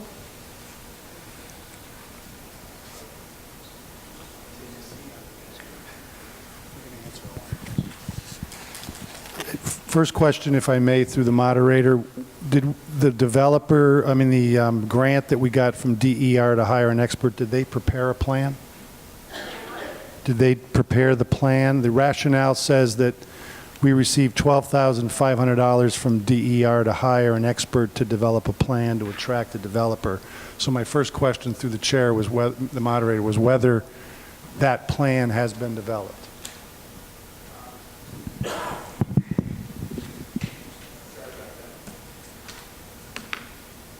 So the grant that we received from DOER, it's called a OTA grant. It's Owner's Agent Technical Assistance. And it was to help us first to determine, to sort of verify the viability of the site as a solar site. And secondly, to help us figure out how do we approach having this developed. And the consultant's conclusion was that because of the sort of fluid and changing state of incentives for solar development right now, we don't want to do something right now, but we want to be prepared to do something when the time is right, which might be in a few months. And so what they put together is what's being referred to as, they're calling it an RFQ. Now, in business, I would call an RFQ a request for quotation, but this RFQ stands for request for qualification. And essentially, their product, their primary product, is a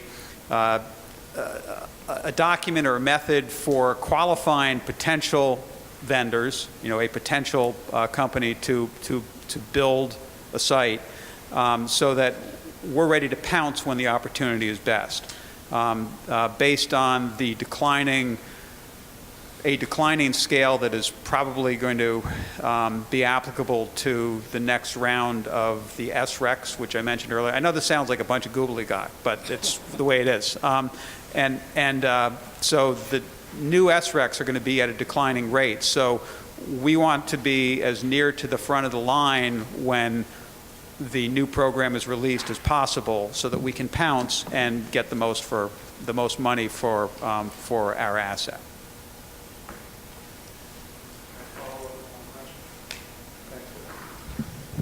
So my question, after that then, will there be, after they've issued the RFQ, will there be an invitation for bids, or will the selectmen negotiate just with any number of the possible qualified developers? There will be an invitation and Competitive bids, in effect. Thank you. Mr. Kemper? I just wanted to make, I do applaud the Energy Committee, and I think the growing numbers of that committee is telling of the great work that they're doing and the interest of individuals in town to get on board. But I think I need to speak to the vetting of the land. We all have to remember that this just didn't start yesterday or even last year. We started even trying to put this on our old landfill. So you have to understand that we tried to put it everywhere and looked at town-owned land. This was just not a piece. I mean, you have to understand that that it needs to have close proximity to a certain kind of electricity. So I just want you to understand that this vetting process was long and arduous, and we started, if everybody can remember, on the old landfill. So this is a good spot. I think it will be a proper place for it, and I just hope you do support it. Mr. Lambert?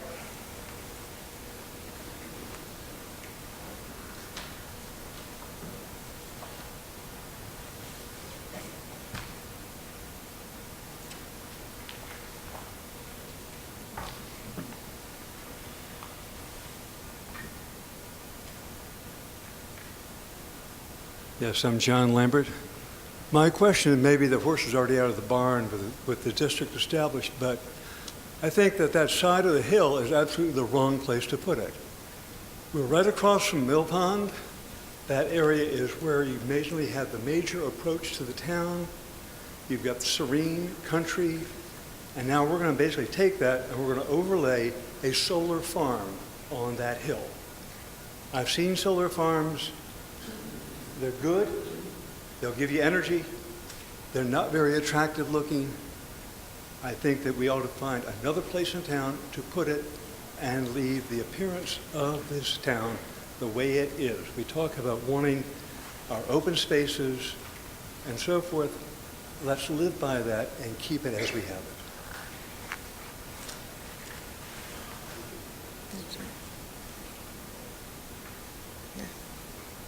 No, Mr. Hawk, it's the gentleman behind you. He's been trying to.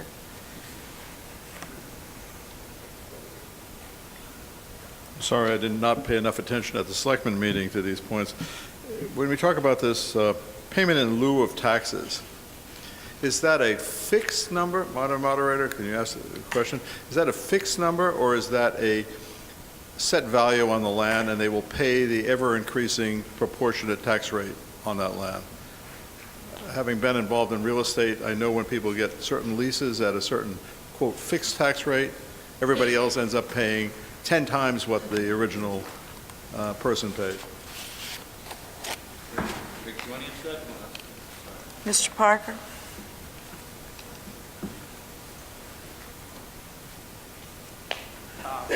As I understand, the way pilot agreements are typically handled for solar development, is it will be a fixed amount for the duration of the lease. So, for instance, if the value of the equipment installed was $2 million at the install date, perhaps the taxable, the agreed upon tax amount per annum would be $25,000.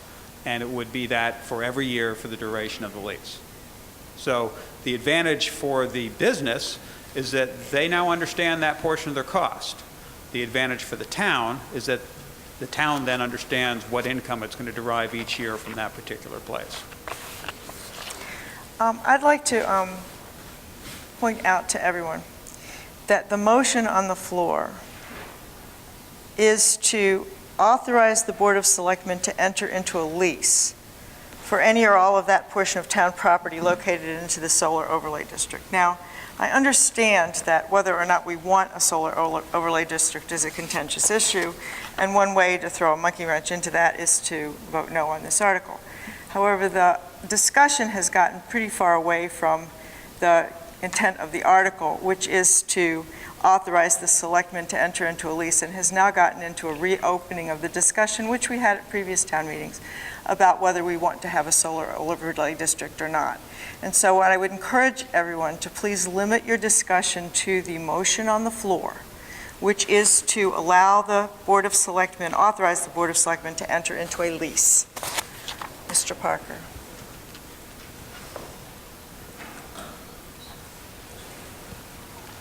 So I'd just like to sort of elaborate a little bit on what Selectman Kemper said. A year and a half ago, we voted on this, and we voted 78 to 12 at the annual town meeting in the spring of 2012, 78 to 12 in favor of this particular site. Now, you hear reference to solar PV arrays being ugly. The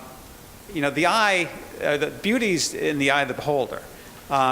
If you drive up into southern Quebec, you're going to see all pastel houses, and they look wonderful there. And in my opinion, they'd look wonderful here too. But of course, many people who live in this town would freak out if somebody were to paint the house next to them a pastel green or a pastel pink.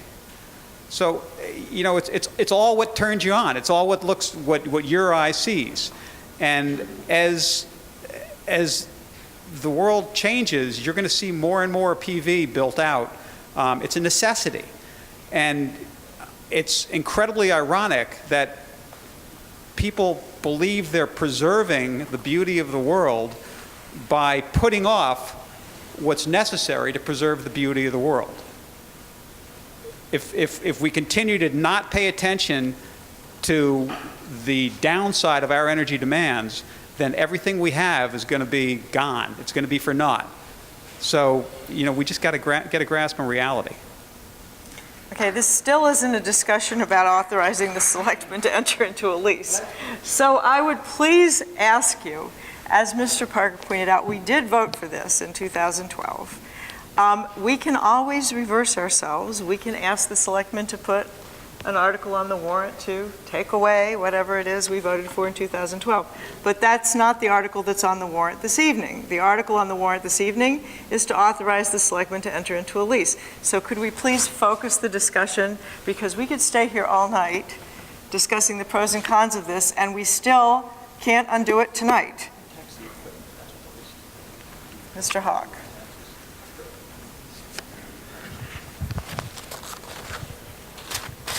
Oppose leasing this particular piece of property. And I would suggest instead that we consider expanding the existing solar array on the highway department property, and perhaps adding some to the roof of the highway buildings. Mr. McGrath. In deference to your making it clear what the limitations of what I can say are, I'd like to offer an amendment to this article, and that it would be permission subject to approve the contract, negotiate a lease, subject to the approval of subsequent town meeting.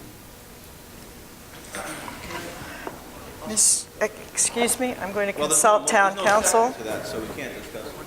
I'm going to consult town council. Okay.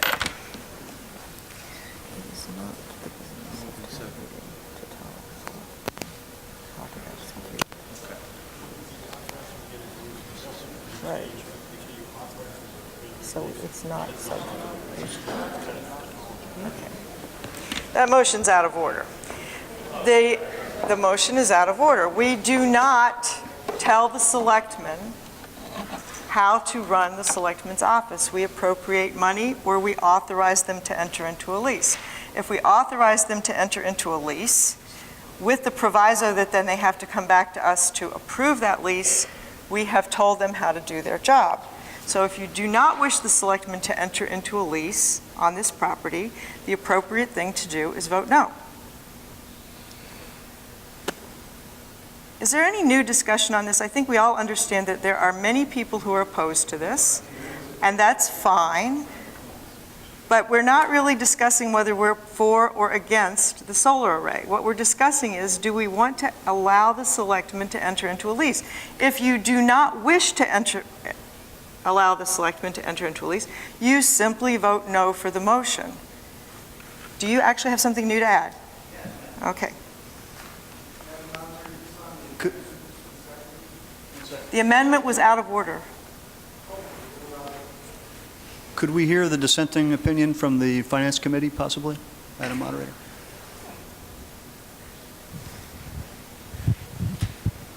Sure. Take 18 and 19 together, really. I'm sorry? Sure. I'll take 18 and 19 together, really. Besides a couple of gentlemen brought up aesthetic issues, which are a concern of mine as well, honestly, but not the primary concern. I just have a problem with the phrase "enter into a lease," and there was a lot of deliberation and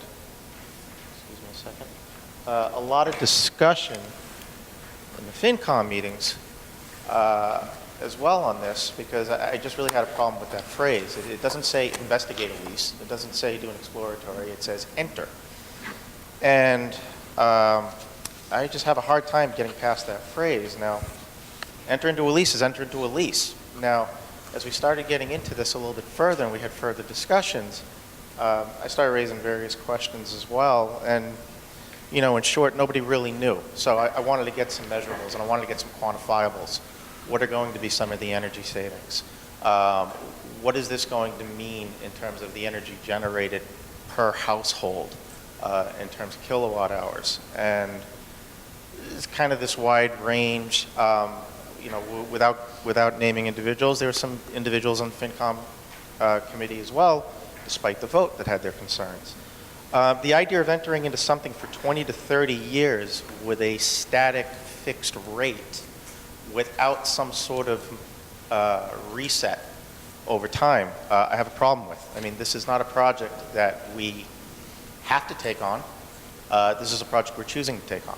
And as such, I've been told by various people who honestly know more than I do about this, that the contracts as such from the business side are such that you enter into a fixed rate, and the rate is basically set, let's say in terms of the pilot program, that rate is then set for the 20 or 30 years, whatever the duration of that lease is. I have a hard time believing that. Basically you have two parties trying to agree. So everything's negotiable, including the terms of the contract. Just too much ambiguity on this. And honestly, there is information, unfortunately, Mr. McCarron provided it to me at the last FinCom meeting, answering much of these questions. Unfortunately, the last FinCom meeting was only a handful of days ago. So I really haven't had time. I've been, basically trying to prepare for this meeting. So, the enter into a lease, which, to make the point of the article, the language of the article states that it would most likely contain a pilot clause. And then with the pilot clause, it would not have to be put scratch that. With the pilot clause, I'm sorry, correct me, if with the pilot clause it gets put to a vote, or with the pilot clause it does not get put to a vote? It has to go to town meeting with the pilot clause. Okay, so then it was the reverse of that. Without the pilot clause, it doesn't have to go to town meeting. And even though it is likely to be a pilot clause, there's a chance it might not be a pilot clause. And frankly, this is too big and important that it should go before the voters.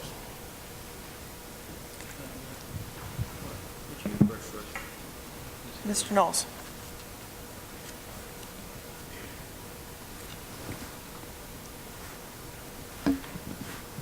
Madam Moderator, inasmuch as we had a dissenting vote on the Finance Committee, if you look in your booklet, there was a dissenting vote on the Board of Selectmen. That would be me. Several points of observation. There can be engineering studies done to determine and answer some of the questions that the Finance Committee member just mentioned as to design, size, yield, and length of payback or benefit. Over the past year, the Society of St. John, who owns the land that the well field and adjacent property is on near the Artichoke, approached the Water Department about putting in a solar array on the open cleared space next to it. Over the course of an engineering study, it was determined that the size that could be placed in that area would not yield sufficient payback to make it feasible to develop the site. I think that this should be vetted more deeply. It's sort of the wrong, a good idea, but the wrong location. I don't think you're going to get your maximum yield off of that type of slope. So again, I would ask the town to vote no on this and send it back for more information and more due diligence. Thank you.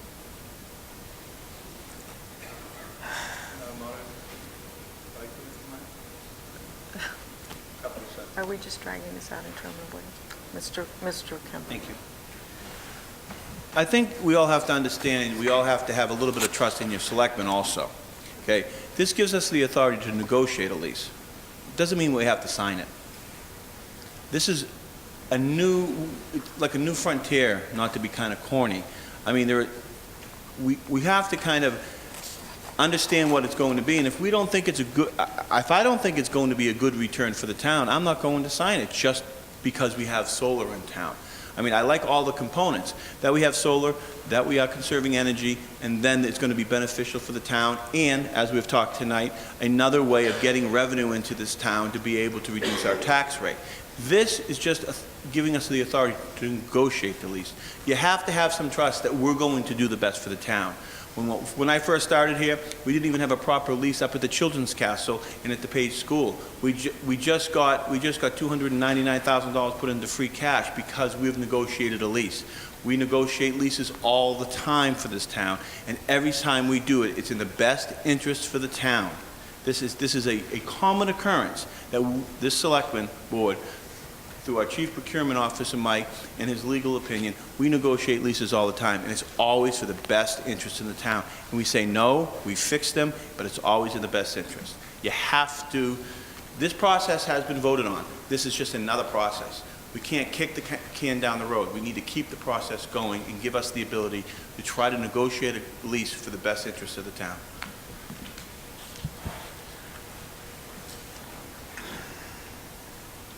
Madam Moderator, in town meeting, I speak in support of these number 18 and 19.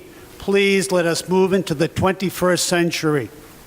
When I go by that on 113, which I do all the time, with all due respect to the other opinions of the gentleman, I will look at that array if it ever gets built and say, thank God West Newbury has moved into renewable energy, less carbon, okay, and the 21st century.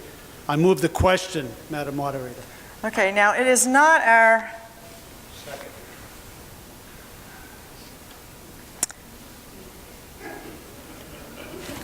It is not our custom to move the question and never has been, and there are good reasons for that. And at annual town meeting, I always address that issue. Moving the question requires a vote on moving the question, and then we have to go to the next thing. However, I have always maintained that the moderator can move things along, and I have noticed that I have not called on a new voice in quite some time, that the same people are raising their hands and saying the same thing over and over again, some of which has to do with the lease and some of which does not. So I ask you, are you ready to vote? Yes. Fine, we will vote. All those in favor of the motion to authorize the Board of Selectmen to enter into a lease, please raise your cards. All those opposed, please raise your cards. Could I please have the tellers?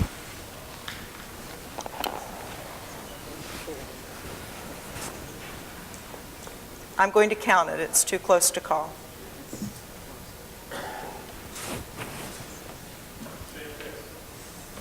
Okay, now everyone who wishes to have a vote counted must be seated. Please come forward.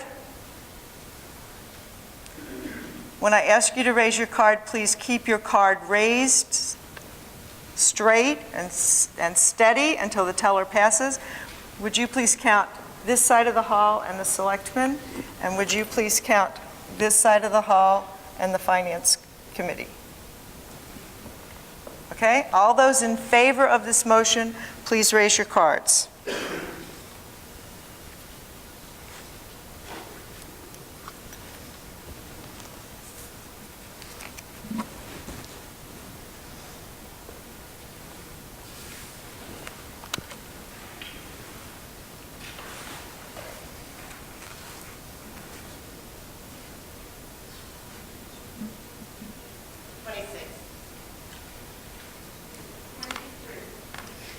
All those opposed, please raise your cards.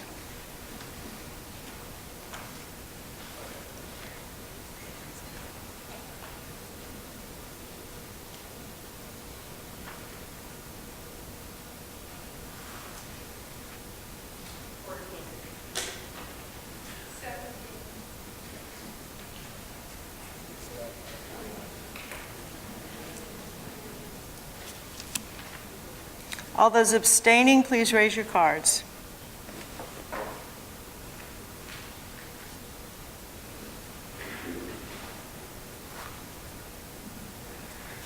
The motion passes 49 in favor, 31 against, and 3 abstentions.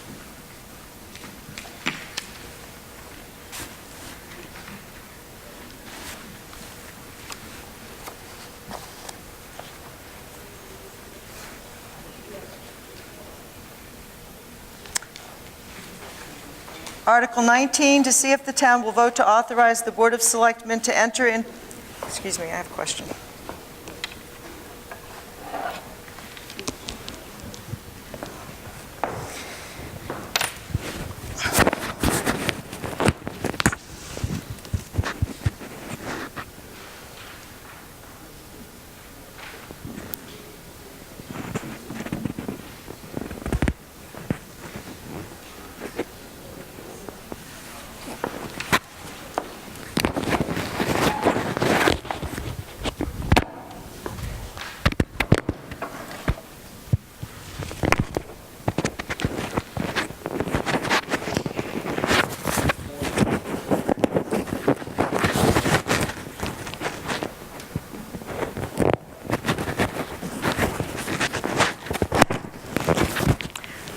Article 19, to see if the town will vote to authorize the Board of Selectmen to enter into a power purchase agreement for a period not to exceed 30 years for purchase of photovoltaic energy generated from a facility constructed within the solar overlay district.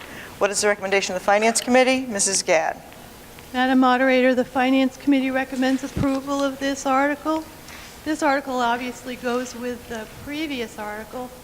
Typically what happens is the developer then turns around and manages the facility for the town. And so the town must enter into an agreement with this manager to cover the production of the power.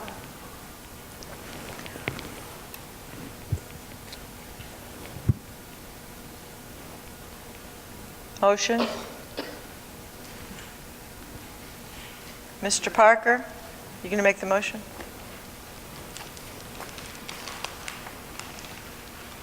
I move to authorize the Board of Selectmen to enter into a power purchase agreement for a period not to exceed 30 years for purchase of photovoltaic energy generated from a facility constructed within the solar overlay district.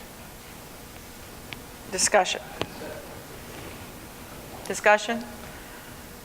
If not, all those in favor, please raise your cards. All those opposed, please raise your cards. The ayes have it. Article 20, to see if the town will vote to change the Pentucket Schools assessment from the line item budget, Article 3, in the April 2013 annual town meeting's omnibus budget, according to the following. Pentucket minimum contribution decrease $54,073. Pentucket other assessment decrease $7,826.83. Total $61,899.83. What is the recommendation of the Finance Committee? Mr. Archibald. Madam Moderator, the Finance Committee definitely recommends approval of this item.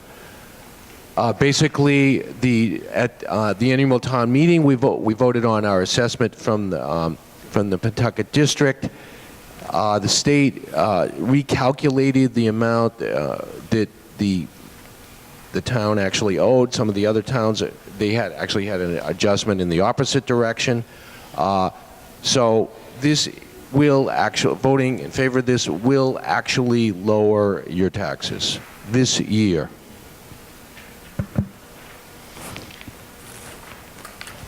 Mr. Knowles.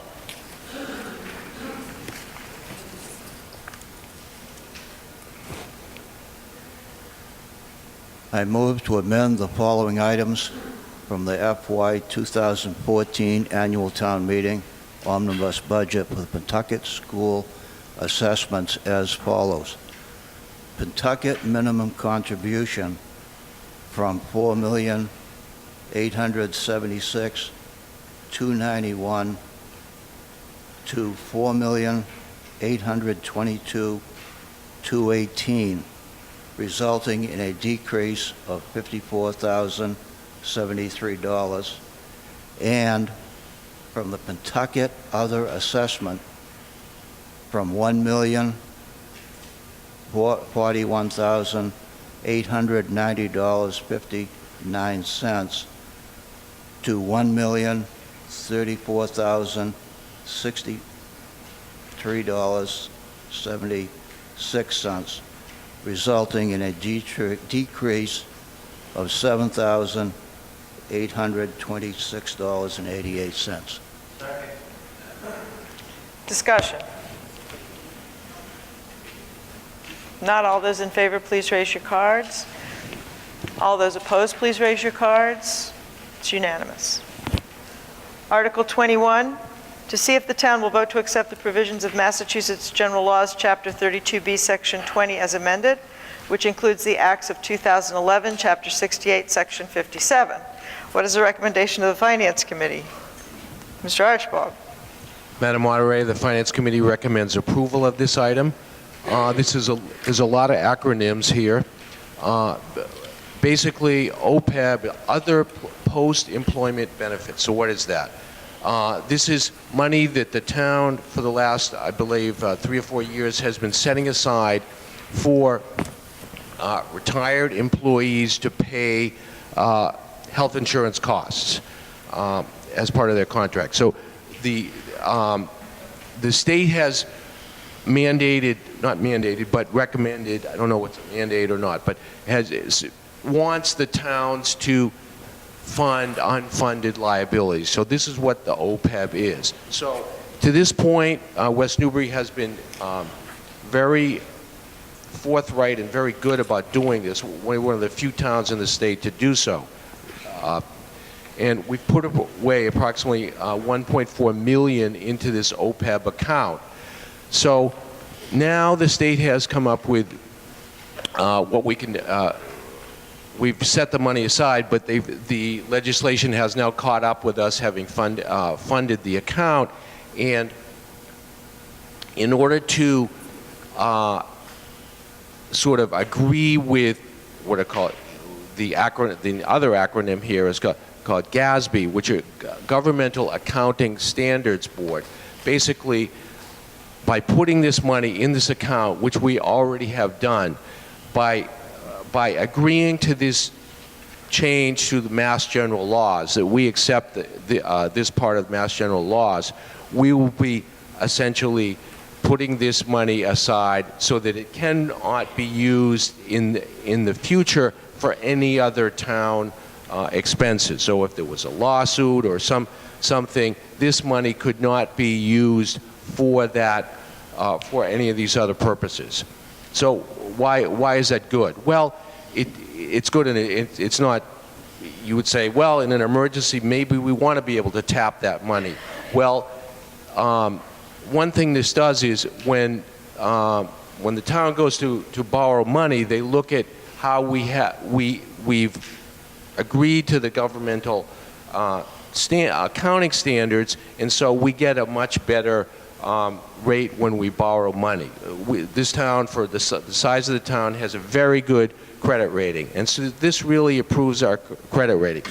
We've set the money aside already. All this is doing is making it just, we weren't going to touch the money anyway, but this sort of formalizes that process. That's basically what we're doing by accepting this change to the Mass General laws.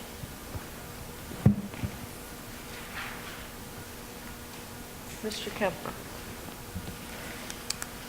I move to accept the provisions of Mass General Laws, Chapters 32B, Section 20 as amended, which includes the acts of 2011, Chapter 68, Section 57. Is there discussion?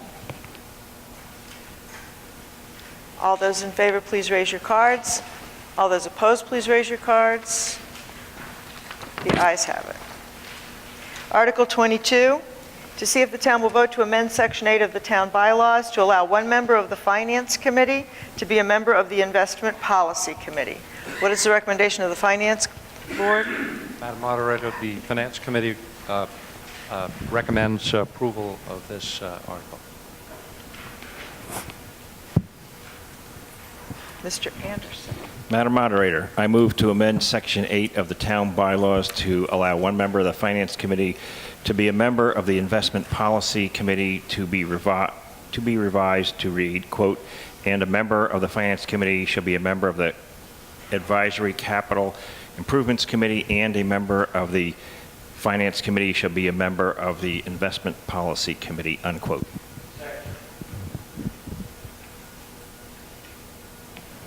Any discussion? Mr. Madden. The description says the Potential Investment Policy Committee. So my question is there an Investment Policy Committee? And if there is one, who's on it? And what investment policy do they make? And to whose benefit? Mr. Anderson. No, there is not currently an investment policy committee, but there will be. It was recommended by our auditor that we create one because right now the town treasurer manages the investments with our investment advisor we have. So this is just an attempt to have additional minds looking at our investments. So our investments, our examples are our free cash, our stabilization fund, our OPED money.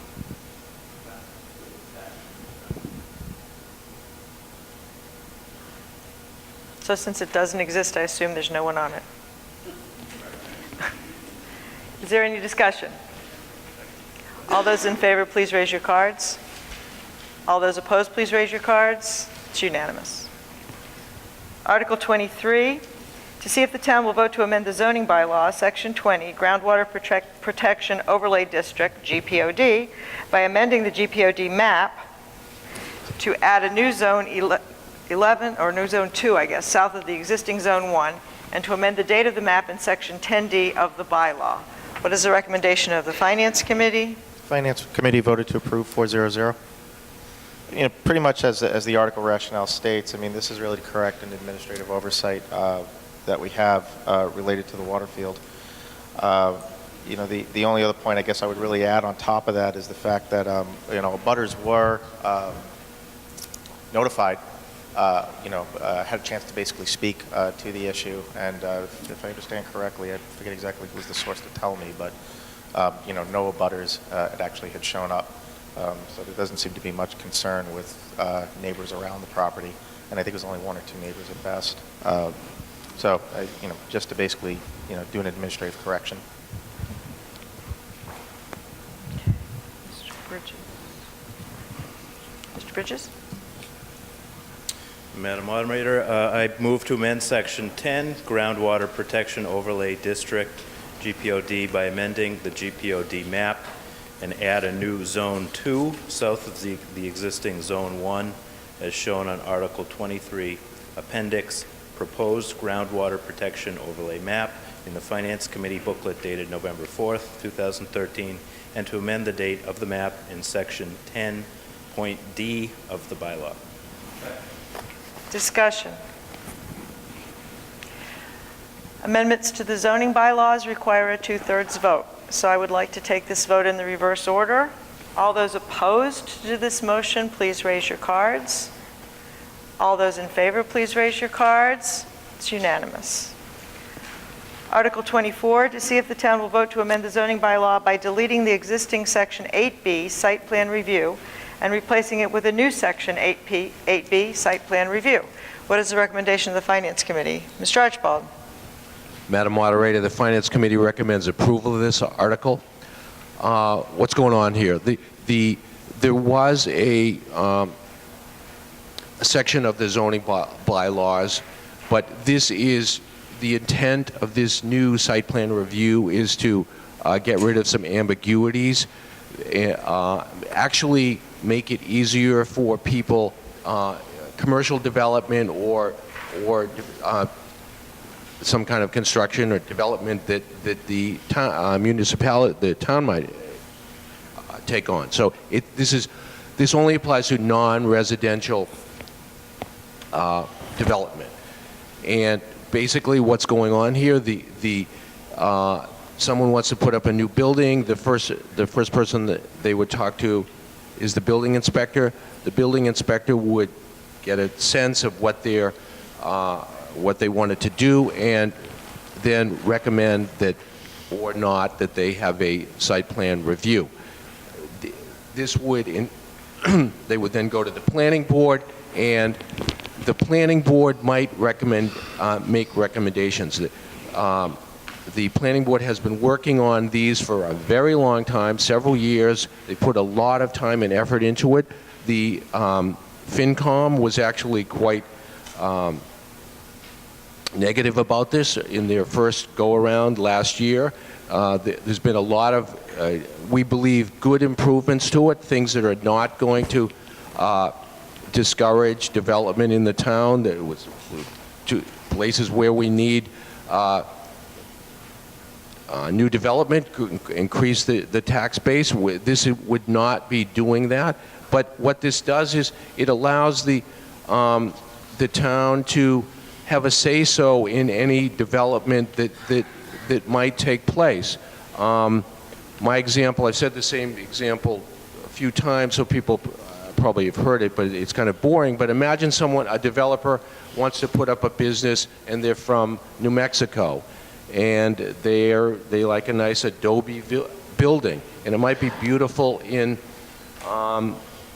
New Mexico, but it might not look good next to another building in West Newbury.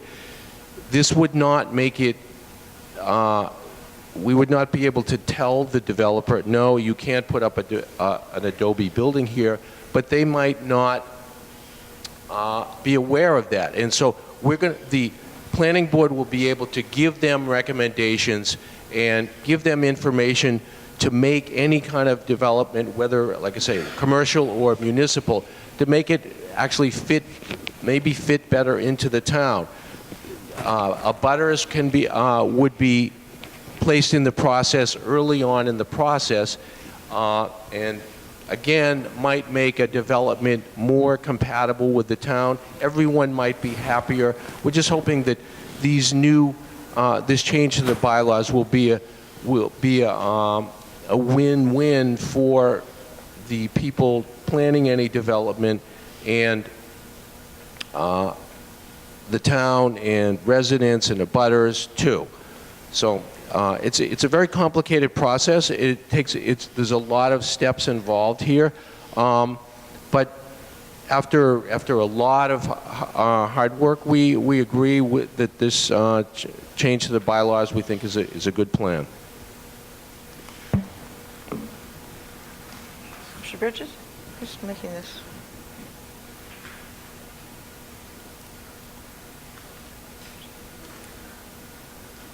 Mr. Bridges.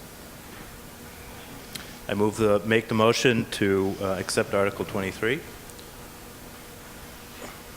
No. Motion's out of order. Could you make a specific motion under Article 24, please? 24. I move to delete Section 8B, Site Plan Review, and to replace it with a new Section 8B, Site Plan Review, as set forth in Article 24, West Newbury zoning bylaws, new site plan review in the Finance Committee booklet dated November 4th, 2013. Second. Okay. Any discussion?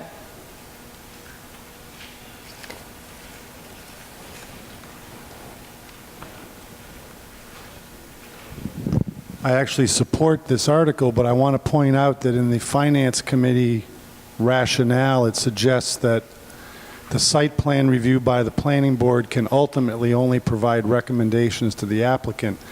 I'm not sure that's accurate. It clearly says in the bylaw that it can be approved with conditions or denied. And so it's an enforceable decision that has conditions with it. There's an appeal provision in the bylaw. So to the extent that anyone's confused that this is just a recommendation process and not something that ultimately regulates the use of the land, I think it ought to be made clear it is an enforceable decision by the planning board, which I support. Mr. Archibald. The members of the planning board can maybe correct me, but I actually believe that it is, unless it's a violation of the bylaws, then it actually isn't ultimately, it actually is unenforceable. In other words, there is nothing in the bylaws that says you can't build an adobe building if it conforms to the building code.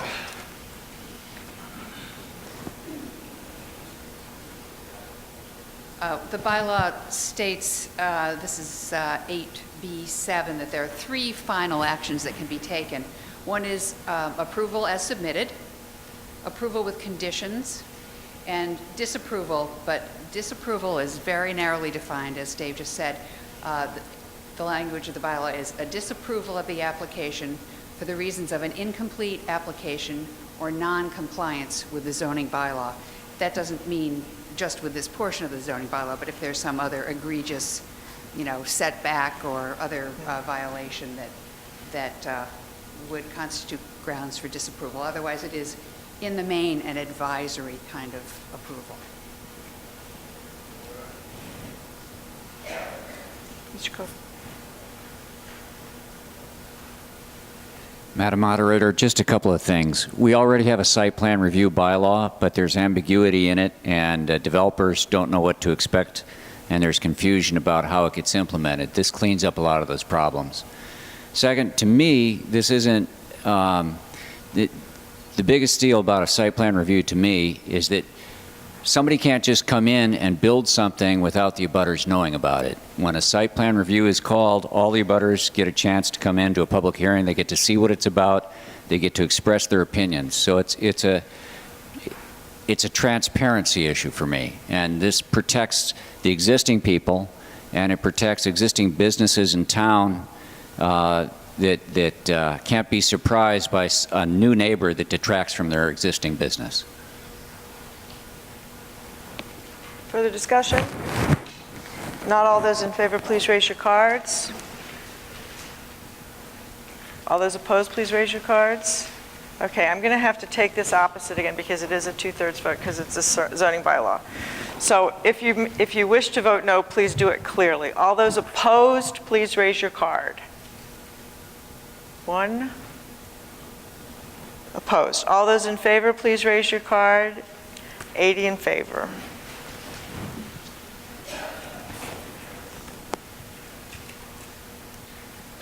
Article 20, before Article 20, no, Article 25, sorry. To see if the town will vote to amend the zoning bylaw by adding to Section 4, use regulations pertaining to all districts, a new Section 4E, temporary moratorium on medical marijuana treatment centers, registered marijuana dispensaries, and related facilities through November 30th, 2014. What is the recommendation of the Finance Committee? Ms. Speech. Madam Moderator, the Finance Committee recommends approval of this article. Just to be clear, this is not a vote for or against creating marijuana distribution centers here in town, but essentially the voters of the Commonwealth did approve a law that allows the cities and towns to approve medical marijuana treatment or dispensaries within the town. Became effective earlier this year. So this article is basically allowing for a 12-month moratorium for the planning board to review what the legal issues regarding setting up such a dispensary or distribution center here in the town prior to it actually going into effect. Mr. Bridges? I move to amend the zoning bylaw by adding Section 4, use of regulations pertaining to all districts, a new Section 4E, temporary moratorium on medical marijuana treatment centers, registered marijuana dispensaries, and related facilities through November 30th, 2014, as set forth in Article 25, Appendix West Newbury zoning bylaws, temporary moratorium on medical marijuana treatment centers, registered marijuana dispensaries, as set forth in the Finance Committee booklet dated November 4th, 2013. Is there any discussion? If not, all those in favor, please raise your cards. All those opposed, please raise your cards. It's unanimous. Prior to Article 26, there's a report from Selectman Anderson.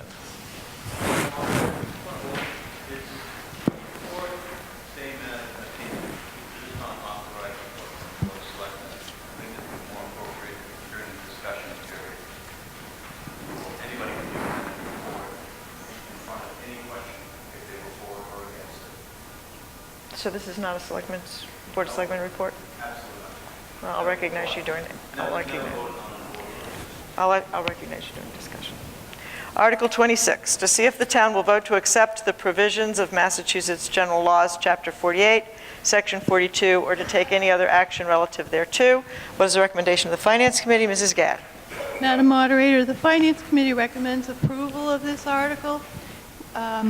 Currently, we have a board of fire engineers that's elected annually.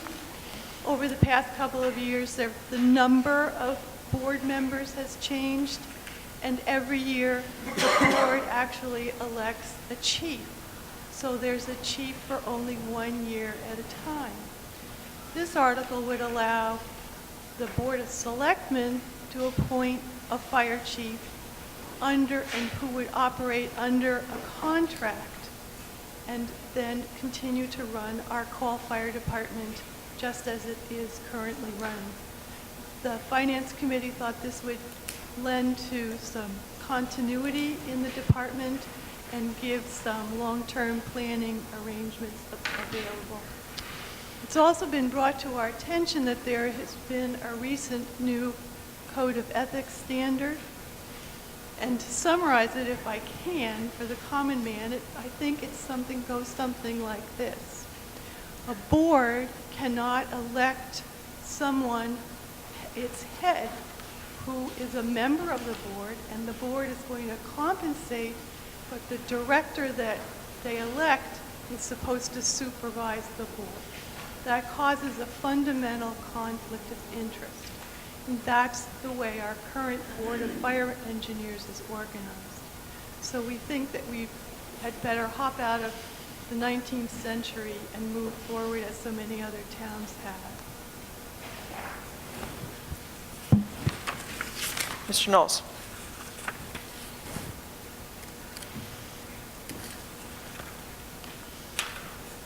I move to accept the provisions of Mass General Law, Chapter 48, Section 42. Said statute to take effect upon the appointment of a strong chief by the Board of Selectmen.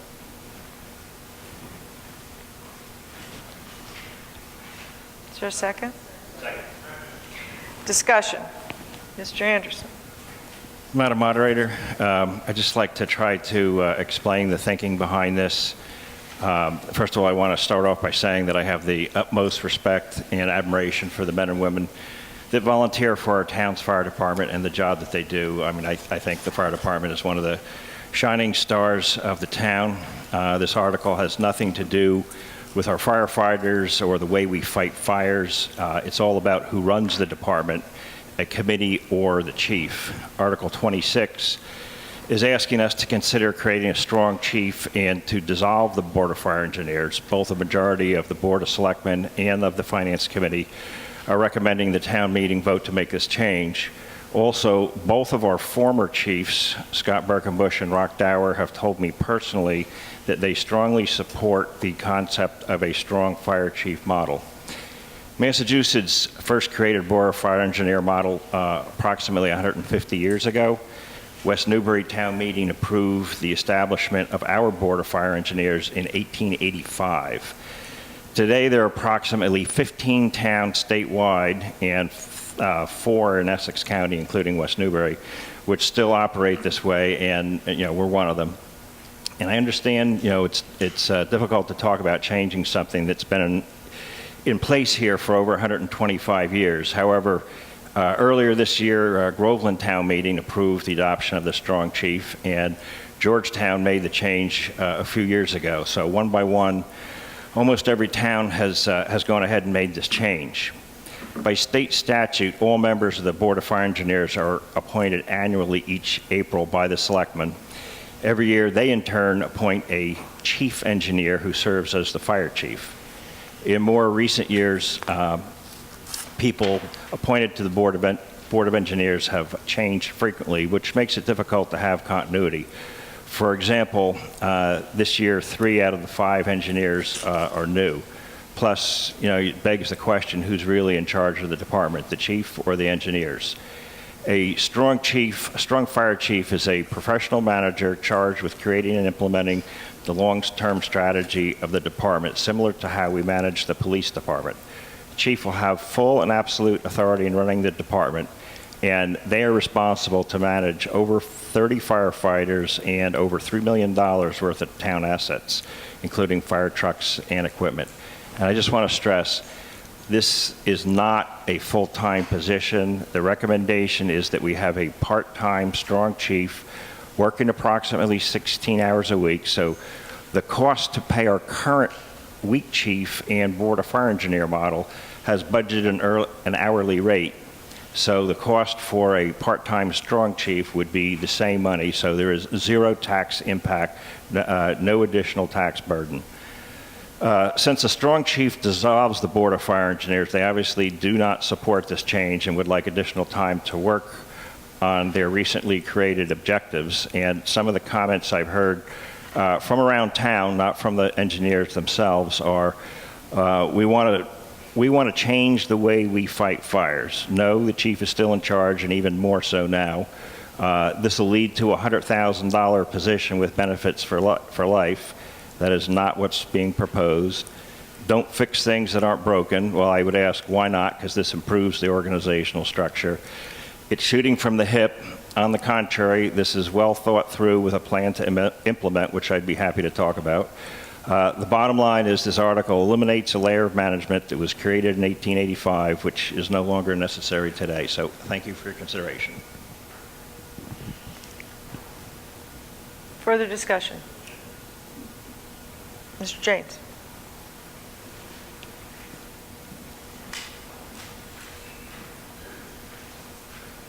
Madam Moderator, comment and then 2 questions. First of all, the worst reasons in the world to change something is we've done it this way for 100 years, and second, everybody else is doing it. My question now is to the Board of Selectmen. Last Monday night at their meeting, a question was asked by the press about the very issue they brought up, conflict of interest. The Board of Selectmen refused to answer her request. Mr. Knowles had asked town council for further information on something. My question is, one, has that question been answered, and will they share it with the board, with the town people tonight? Based on that answer, I have another question. Mr. Kemp.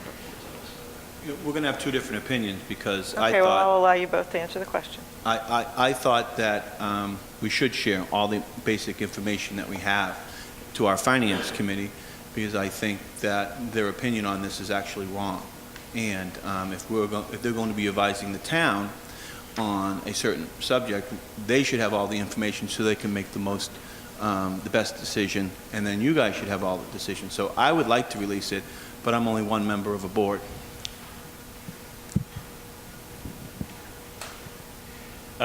To give the background around, and this is, we're getting off on a tangent that, I realize it was brought up as a focal point of a meeting, but it was not any of the things I talked about earlier. I was the one that asked this question, and it was, I'm not going to repeat the sentence because Sherry already read it, but it's in the conflict of interest law, and I mean, in my opinion, it's a pretty straightforward thing that a board cannot appoint a member of the board to a position that reports to the board. However, town council found, and this is town council's opinion, that there is a case law where a board of assessor appointed an assessor that is a member of that board. So he found that it's, in his opinion, that it's a similar circumstance here. But that's just one piece or one question that's been asked. There's been multiple questions, and that was just one of them because that prompted other questions beyond that. And so that answers your question directly, so it's shared. That I didn't hear what he said, but... Ignore it. Okay. It was out of order.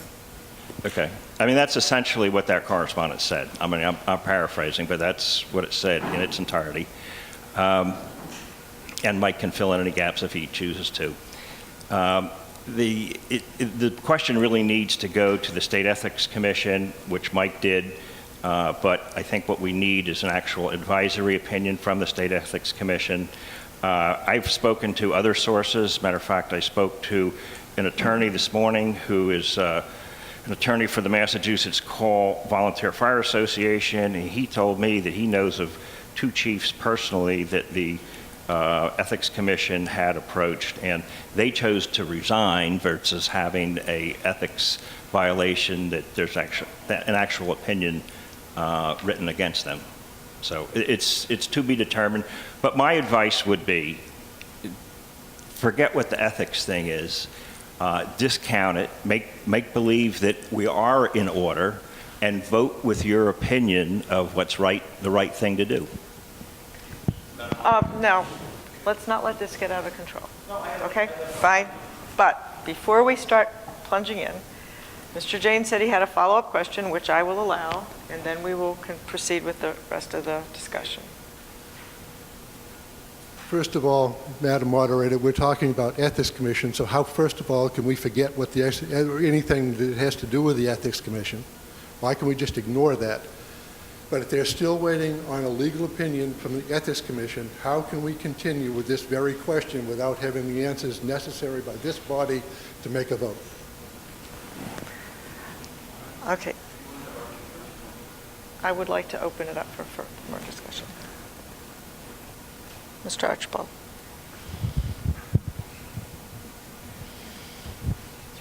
I talked earlier about what are the obligations of the Finance Committee. In this case, I don't think I abstained on this vote.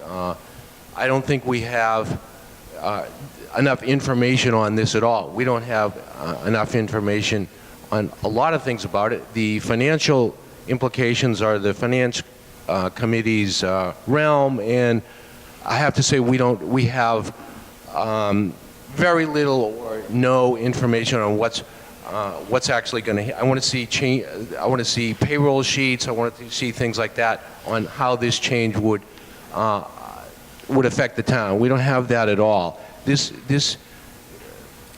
change was brought to the Finance Committee at literally 11:59 p.m. Essentially, the last second, you notice the last item on the warrant, essentially, and it was brought to us. I don't think we did our due diligence because we didn't have enough time, we didn't have enough information to do this. So I don't know how I feel on the actual merits of the proposal either way, but I don't think we have enough information on it. That's the way I feel. So I don't see how we can vote on this. I don't think we have enough information. Mr. Kemper. Hi. I am the selectman that voted against this. And I'm going to follow actually Archie's theme and say that we don't have enough information about this. This is not the way to do it.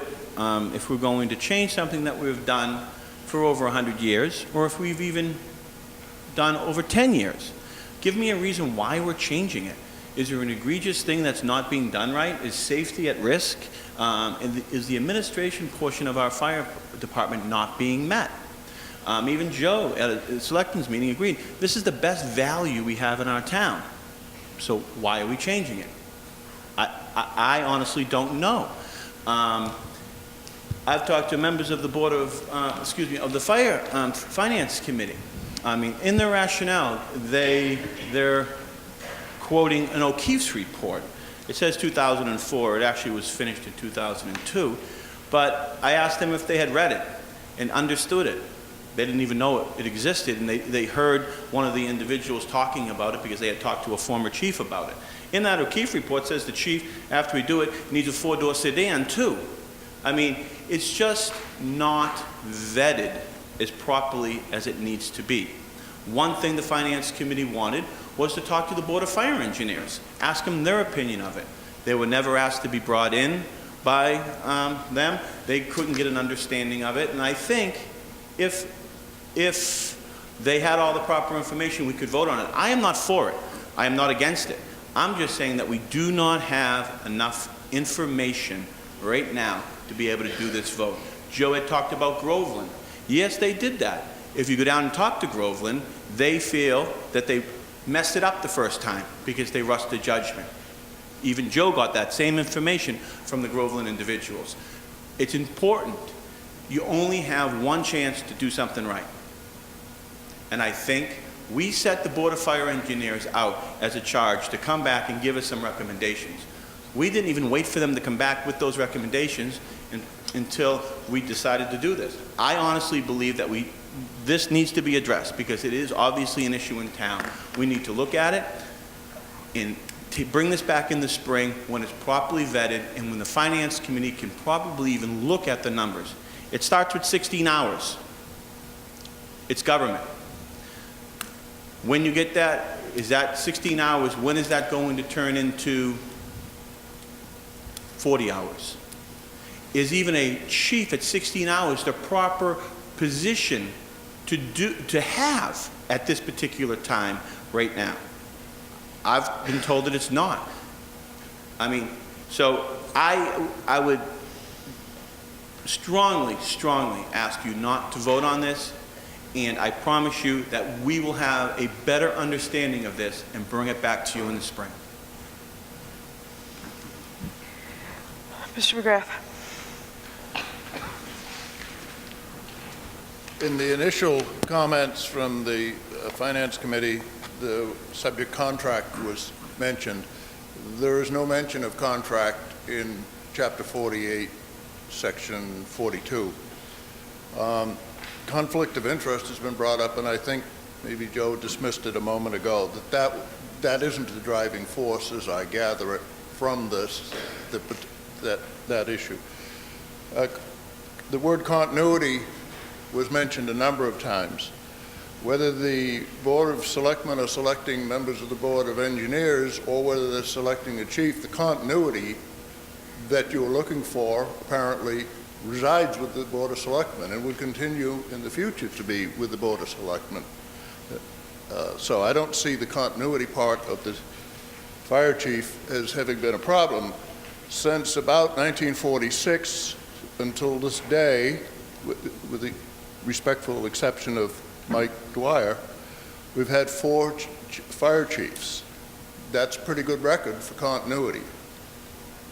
The term professional fire chief has come up, and I would rest my guesses on that the fire chiefs, the 4 of them over the last approximately 60 years, Alan Merrill, Dick Birkenbush, Rock Dower, and Scott Birkenbush, would all qualify if tested and vetted as professional fire chiefs. So I'm not hearing anything new in the presentation of the merits of this. Mrs. Devine?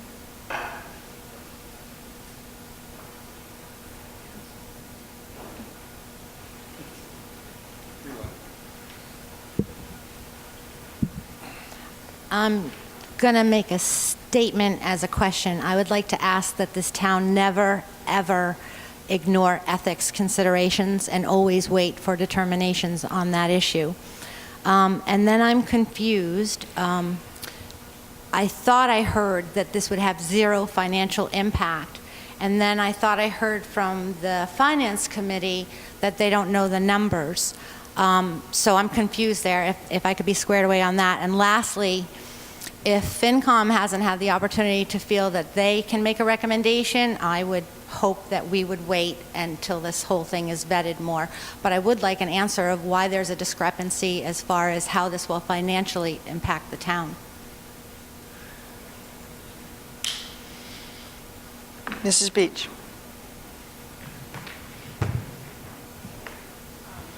I'm not sure I could totally answer your question, but I basically wanted to just state that I also abstained from this vote because I truly felt that we didn't have enough information. I'm not saying I'm for it or against it because I actually see some merits on both sides, particularly in the fact I didn't realize that why we had to do the Board of Fire Engineers vote every year is because it's a state statute. I feel like people are just getting on the board and just getting to know each other, and then they may be off. So 1 year really doesn't allow enough time for people maybe to work together to impact change. And I did have the opportunity to talk to people at Groveland who really aren't happy from what the people at least I spoke to with their choice, and there is some grumblings there. And I did speak to someone in Georgetown, and they are happy, but partly because of the person they got. They actually were able to make money for the fire department coming in because he brought in an ambulance service. So it was really the individual they chose that made an impact there, not necessarily going to this model. But we, again, like Archie reiterated, we got this at the midnight hour. We did ask for a Board of Fire Engineer. Nobody came and spoke to us. I don't truly understand the financial impact. And there are ethics issues. I mean, I'm hearing now about, there may be precedents, some other town with a Board of Assessor. And also, if we're having that issue, I would love to hear from someone in Merrimack and Newbury. How do they get around it if it's an ethics violation? Those are 2 of our surrounding towns. So I truly feel there's a lot more questions for this and feel that, if anything, it should be tabled and take a vote in the spring. Mr. Madden? I'm generally in favor of professional management in town affairs. I think that it would be interesting to hear what the prior chiefs said. Joe, you mentioned that Chief Birkenbush and Rock were in favor of this. Could you elaborate a little bit about what they had to say? Well, I'm paraphrasing, but they were both very, very strongly in favor of it. I couldn't get off the phone with Rock. Now he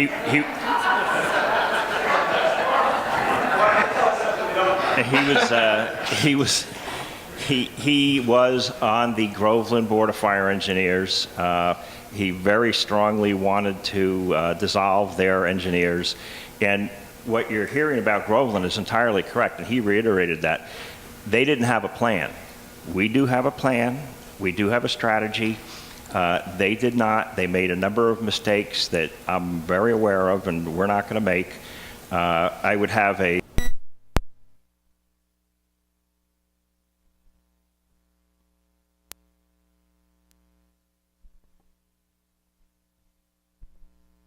police officer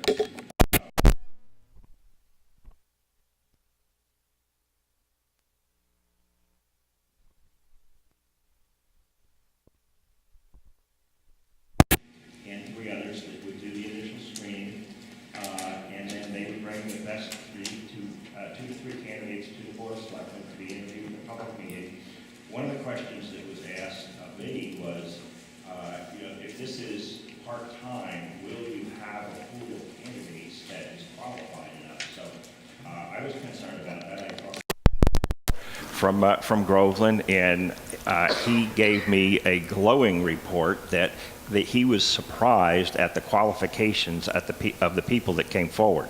Now, they didn't advertise it to the extent that we would, so I would be shocked if we didn't have at least 15 to 20 viable candidates.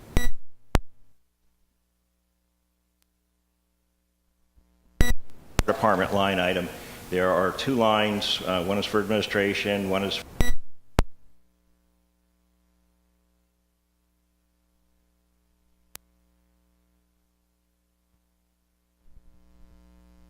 and the fire clerk wages, so that is for their administration, inspections, etc. So it would be the same money. So it's worth all of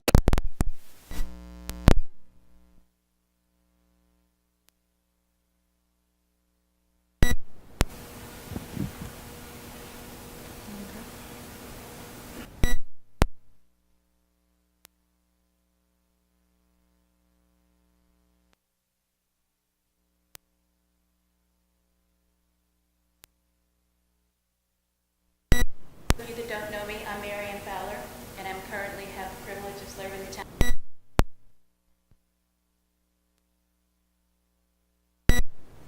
Thank you. Everybody hear me now? So my name is Marianne Fowler,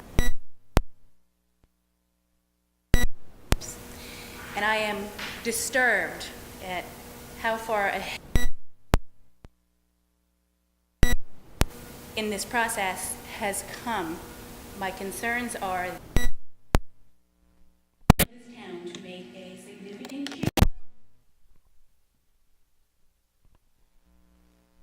Properly vetting all of the information that needs to be concerned. Financial considerations being one, personnel considerations being a much more significant one. We have a model that has worked well for the town of West Newbury that I can honestly say right now is being looked at by the Board of Fire Engineers to whether or not it is in long-term establish whether or not it's continued to be the best service for the town, or if we need to transfer to some sort of other service. But we are a long way from those answers. We're not in 5-year amount of way, but we are not ready to make that decision, nor could we make that decision or recommendation tonight. There's a lot more involved. And I'm a little concerned about the impression that select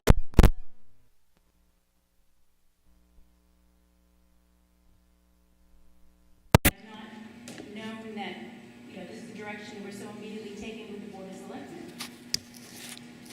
It's a change, and I'm not sure where it's coming from, and I don't think all the proper work, in fact, they know all the proper work has not been done to fully recommend this change to the town. I don't think anybody has an idea of what that actually means to change fire service in this community. I don't think anybody currently really has an idea of what the process is, how we appoint, any of those steps in the process.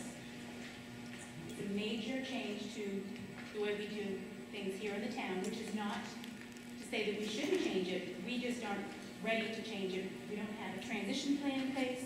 We don't have all of these vehicles designed to take on such a change at this moment in time right now.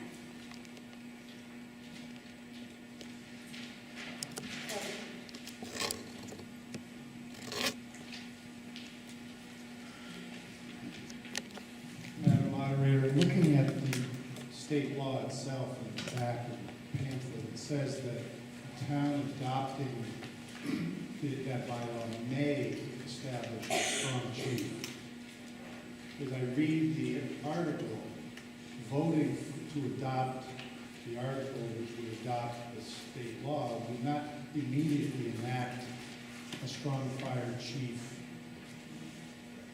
and change what we have. It would simply authorize the town, perhaps through the selectmen, to move in that direction. So I guess I'm wondering when it says to take other action relative thereto, if there's anything we can do to adopt the bylaw, adopt the article which adopts the state law, and not enact any change in the Board of Fire Engineers until the selectmen have brought a report to the Springtown meeting the way Mr. Kemper suggested.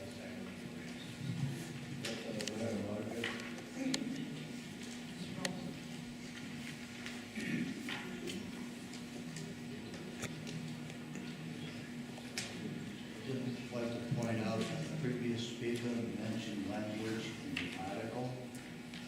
The motion did not reflect that language. The motion stated that the Mass General Law would take effect upon the appointment of a strong chief.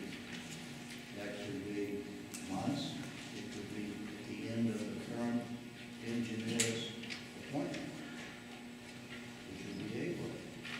So there is time to set up a transition, to look into it. It's not been rushed into hastily.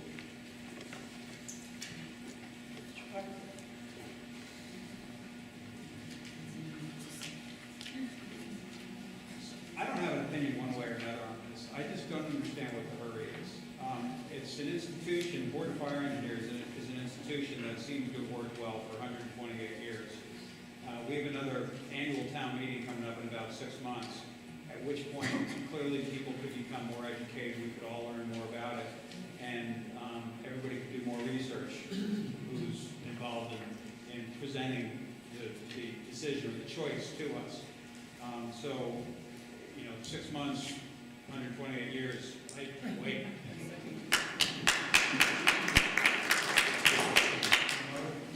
In case there's any confusion, I would like to read the motion again because I think it is germane to some of this discussion. The motion was, I move to accept the provisions of Massachusetts General Laws, Chapter 48, Section 2, to take effect upon the appointment of a strong chief by the Board of Selectmen. Mr. Kemp. One thing that was glowing to me that I'm glad Mr. McGrath had mentioned, and I had in my notes, is one of the reasons why Sherry said that we need to do this is continuity. I mean, we've had 4 people since 1946. How much more continuity can we possibly have? I mean, I don't know. And we were lucky to have that. And another thing, Mr. Anderson had mentioned about a plan. Could the Finance Committee tell me, was that plan given to you before you made the decision? And then if it was, could you please tell me what it was? Would you please address your questions to the moderator? Madam Moderator, could you ask the Finance Committee if Mr. Anderson made motion of a plan, where that plan is and what it is, please? Because I haven't seen one yet. Is anyone on the Finance Committee prepared to answer the question?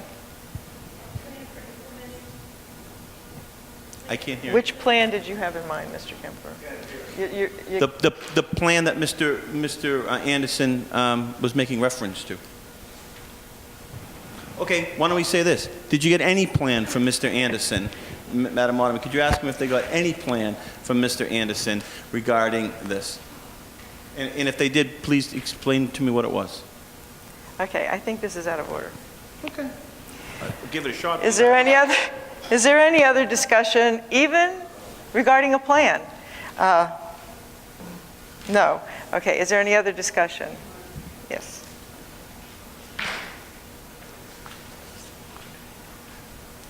My name is Jean Barkenbush. There is something referenced here as far as the O'Keefe's. I'm sorry. There is something referenced here as to the O'Keefe study. All right, and I have to be careful what I say, but my husband, Scott, joined the fire department when he was 18. He recently stepped down because it was mandated. And it could happen to anyone else appointed under a board of fire engineers. That's all I have to say.